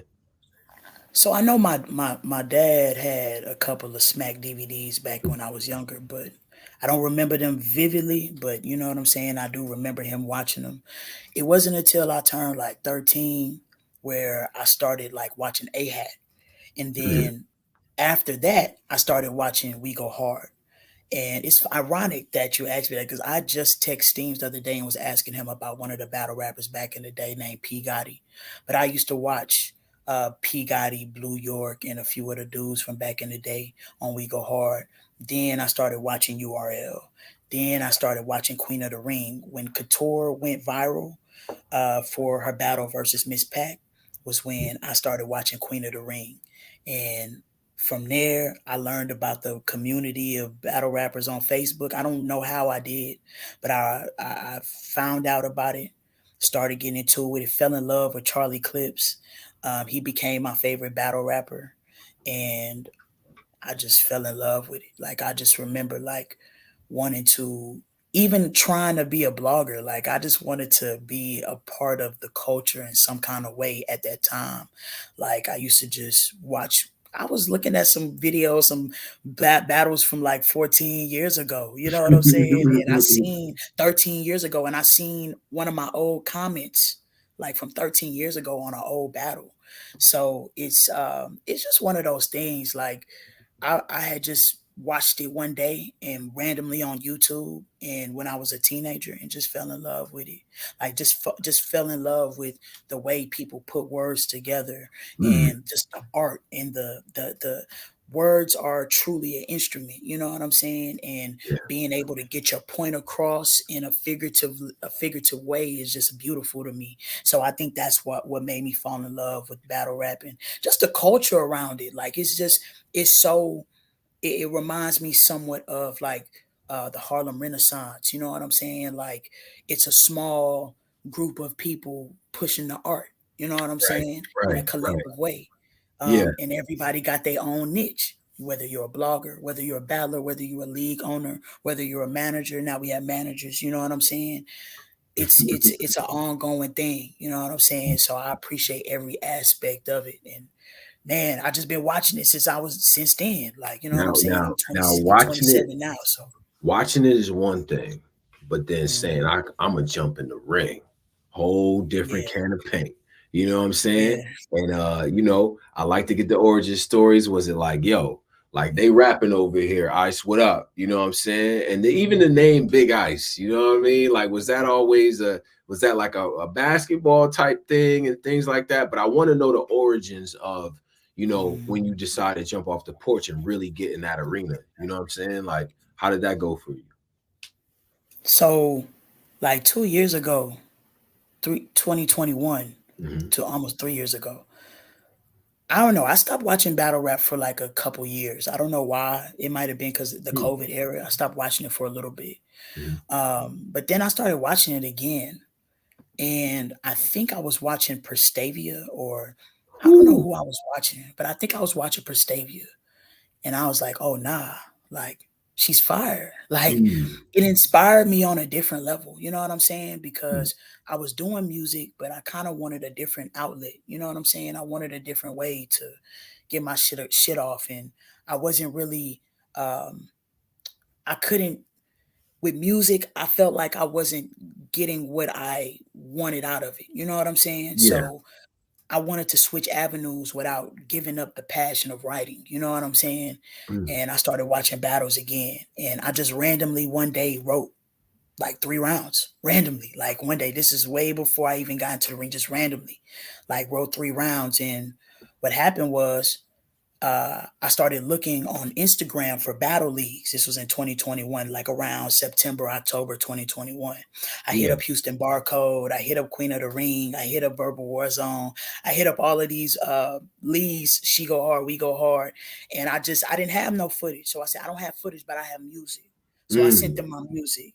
You know what I'm saying? I sent Verbal Warzone my music. I sent this lead named Loudmouth Battle League my music, Barcode. And so it happened that Barcode was having some tryouts that December.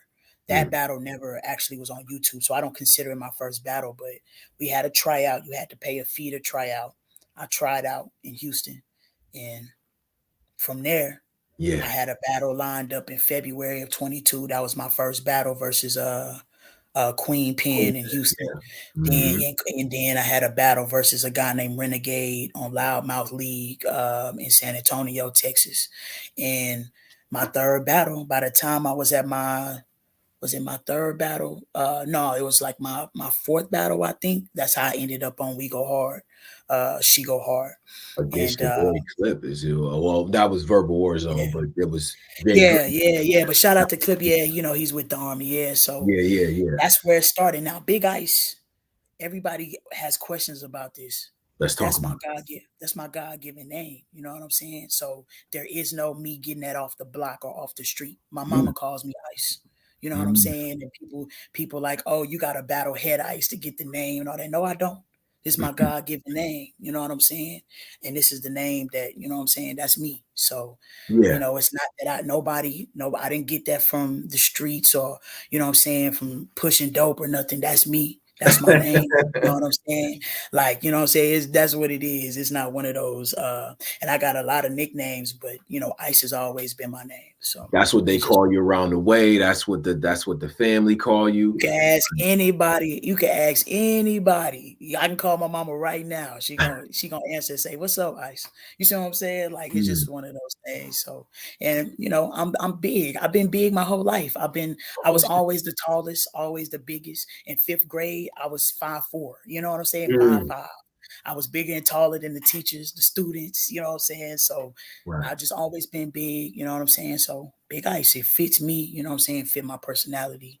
And that's the name. Like, that's just what it is. It's not me trying to emulate anybody or like, that's literally my name. So, you know. So you said you got inspired by Prestavia to get to this shit and everything like that. I do want to understand some of your influences when it comes to women's battle rap, and you know, it's a different game, right? Like we're striving toward equity, we're striving toward equality. More doors have been opened by the likes of the 40s and Jazz and the Miss Hustles and so on and so forth, really getting the respect back. But I really, you know, I want to get your perspective on, you know, influences and you stepping into this ring as a woman, but you got shit to say and you are imposing. You know what I'm saying? You gonna talk your shit. You ain't scared of these niggas either. You know what I'm saying? So I want to understand it from that perspective as well. You know what I'm saying? Let's start with that.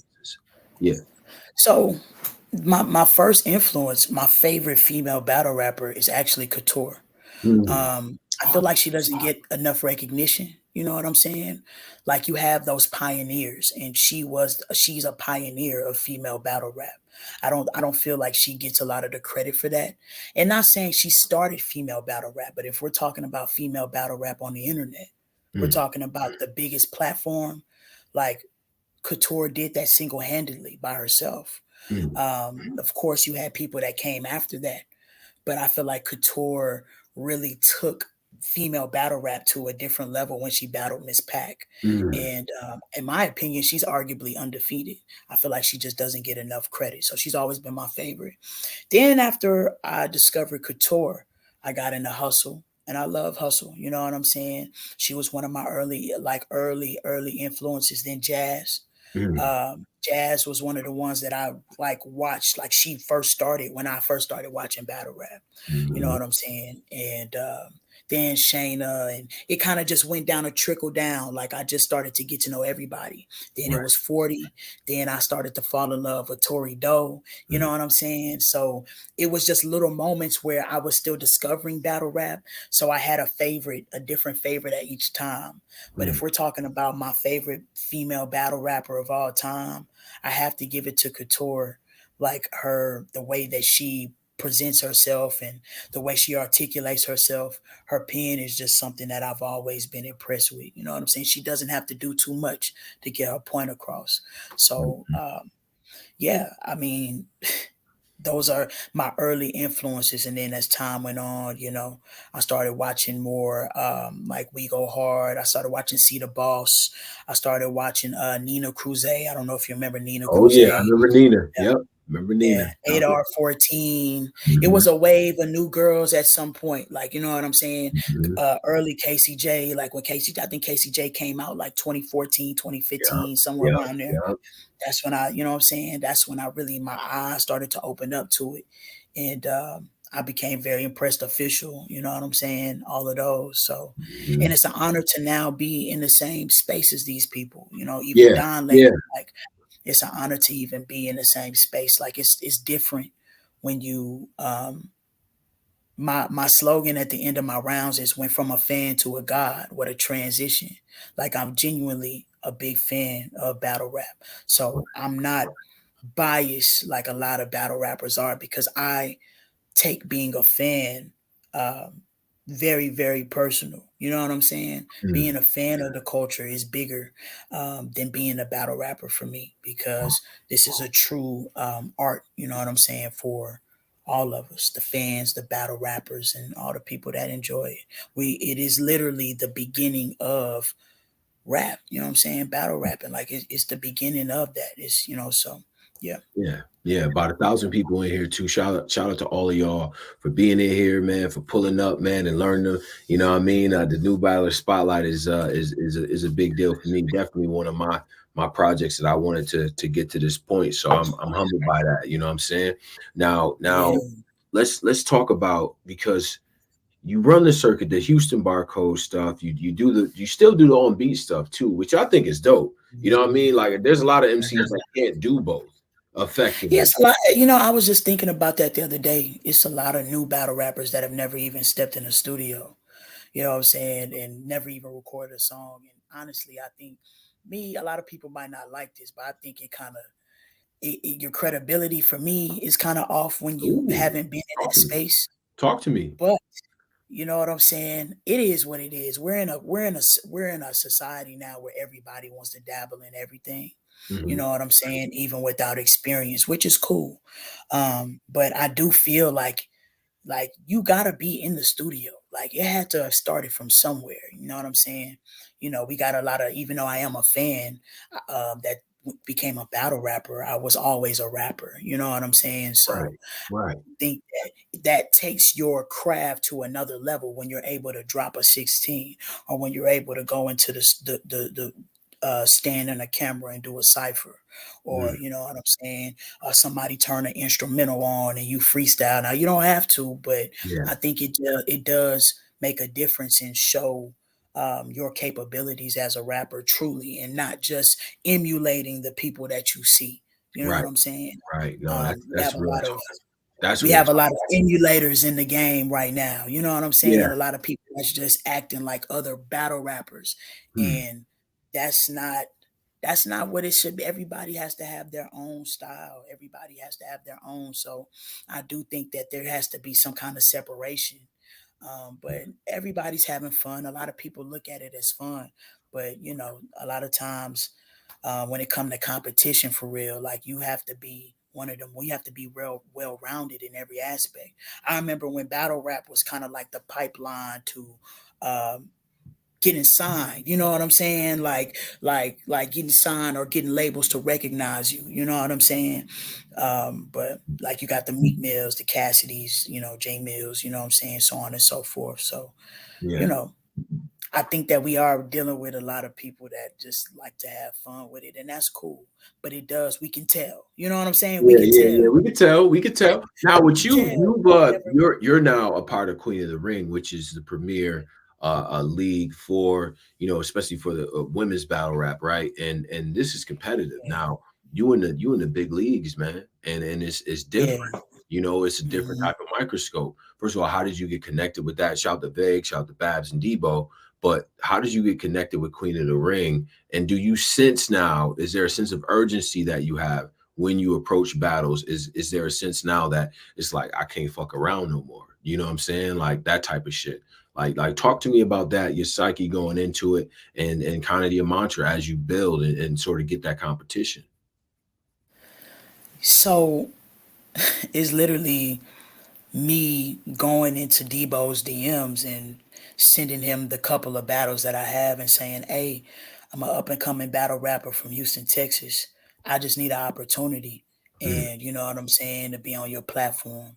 And I did that not only for Queen of the Ring, but to a lot of other leagues. I was just sending them my stuff. And Debo replied, I don't remember exactly what he said, but I caught him outside. He was at mm, home in Houston. You know, mm, Houston Barcode does home every summer. And I had seen him and I was like, hey, man, what's good? You know what I'm saying? We chopped it up. And he was like, yeah, I watched your shit.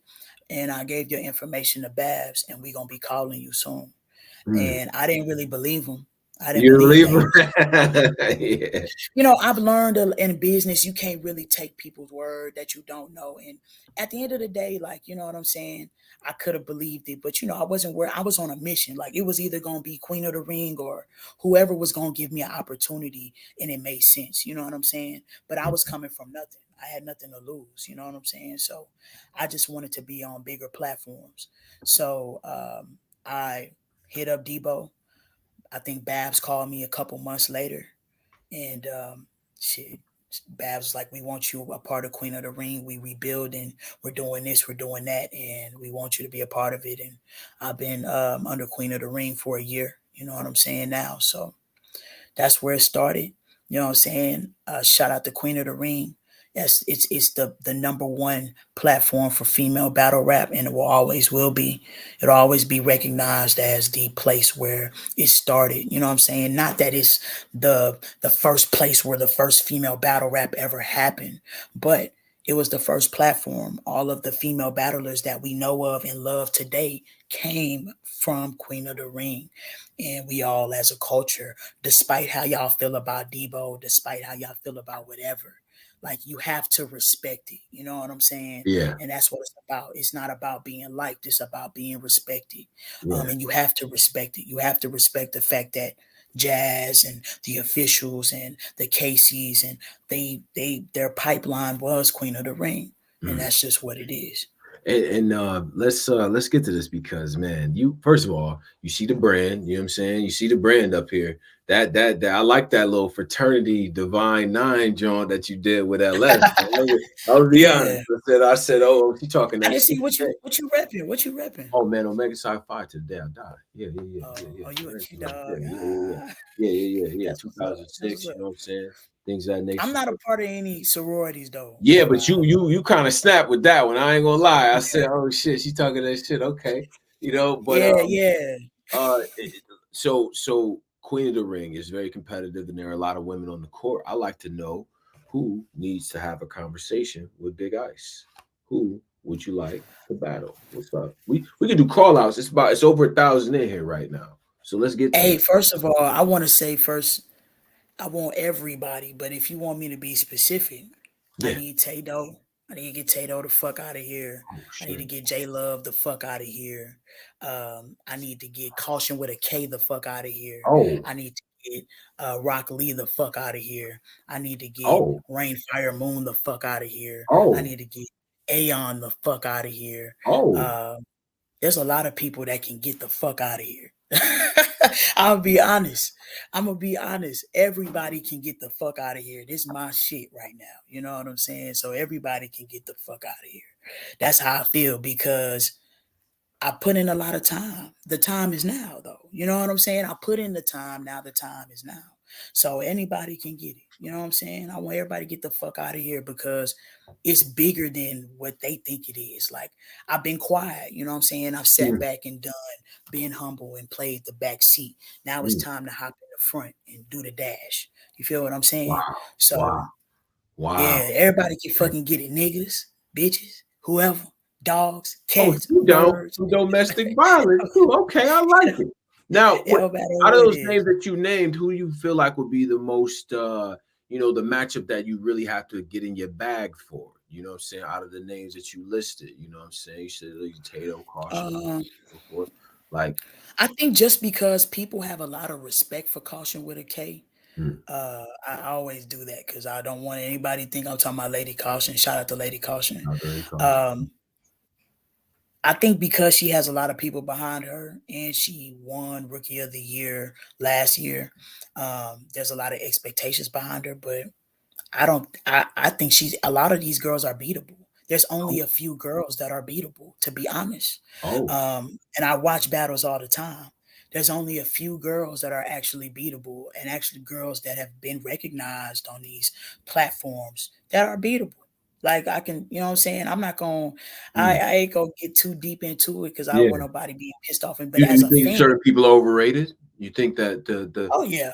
Yeah, it's a few industry plants for sure. It's oh some Yeah, for sure. For sure, for sure. But oh there's industry plants in every industry though. That's just what it is. That come with the game. You know what I'm saying? It come with the game. There's gatekeepers. There's people that are just there because they did some things behind the scenes to get there. It wasn't really hard work and groundwork. And that's cool. That's fine. But it will show in the end. You see what I'm saying? The talent and the natural talent and when you're under pressure, that really shows. A lot of people don't even know that when I battled LS, I had to battle Frank Nitty 7 days later. And I had got the call for Frank Nitty in a 3-week span. And it hasn't dropped yet. I don't know if they're going to drop it. But my work ethic is just different. You know what I'm saying? I have an actual life, an actual job, and a career. But this is also a career to me. I want to be not just a gatekeeper or somebody to say that battle rap. I want to be one of the greatest female battle rappers ever. My journey is just going to be completely different than everybody else. Everybody got a head start because I'm not really on. I don't really do too much on social media. I'm kind of like an in and out kind of person. I don't really say I'm not really on the internet like I was when I was younger. But the time is now. The journey has already solidified itself. You know what I'm saying? wow. And I'm on the journey, and whoever I encounter is going to have to die. You know what I'm saying? I have 10 battles. I've debatably only lost one, debatably, and I give myself that loss because I didn't take it serious because I was battling an old friend. But nobody can ever say that. You know what I'm saying? They beat me. You know what I'm saying? LS might think she beat me, but she didn't. So she the only one that be mad about that shit. But yeah. So okay. Okay, I respect that. I respect the outlook and things like that. I wouldn't be me if I didn't ask you who is Wody this year? So I know they're not gonna give it to her. But my Wody would be Chirac. Oh, talk to me. Why?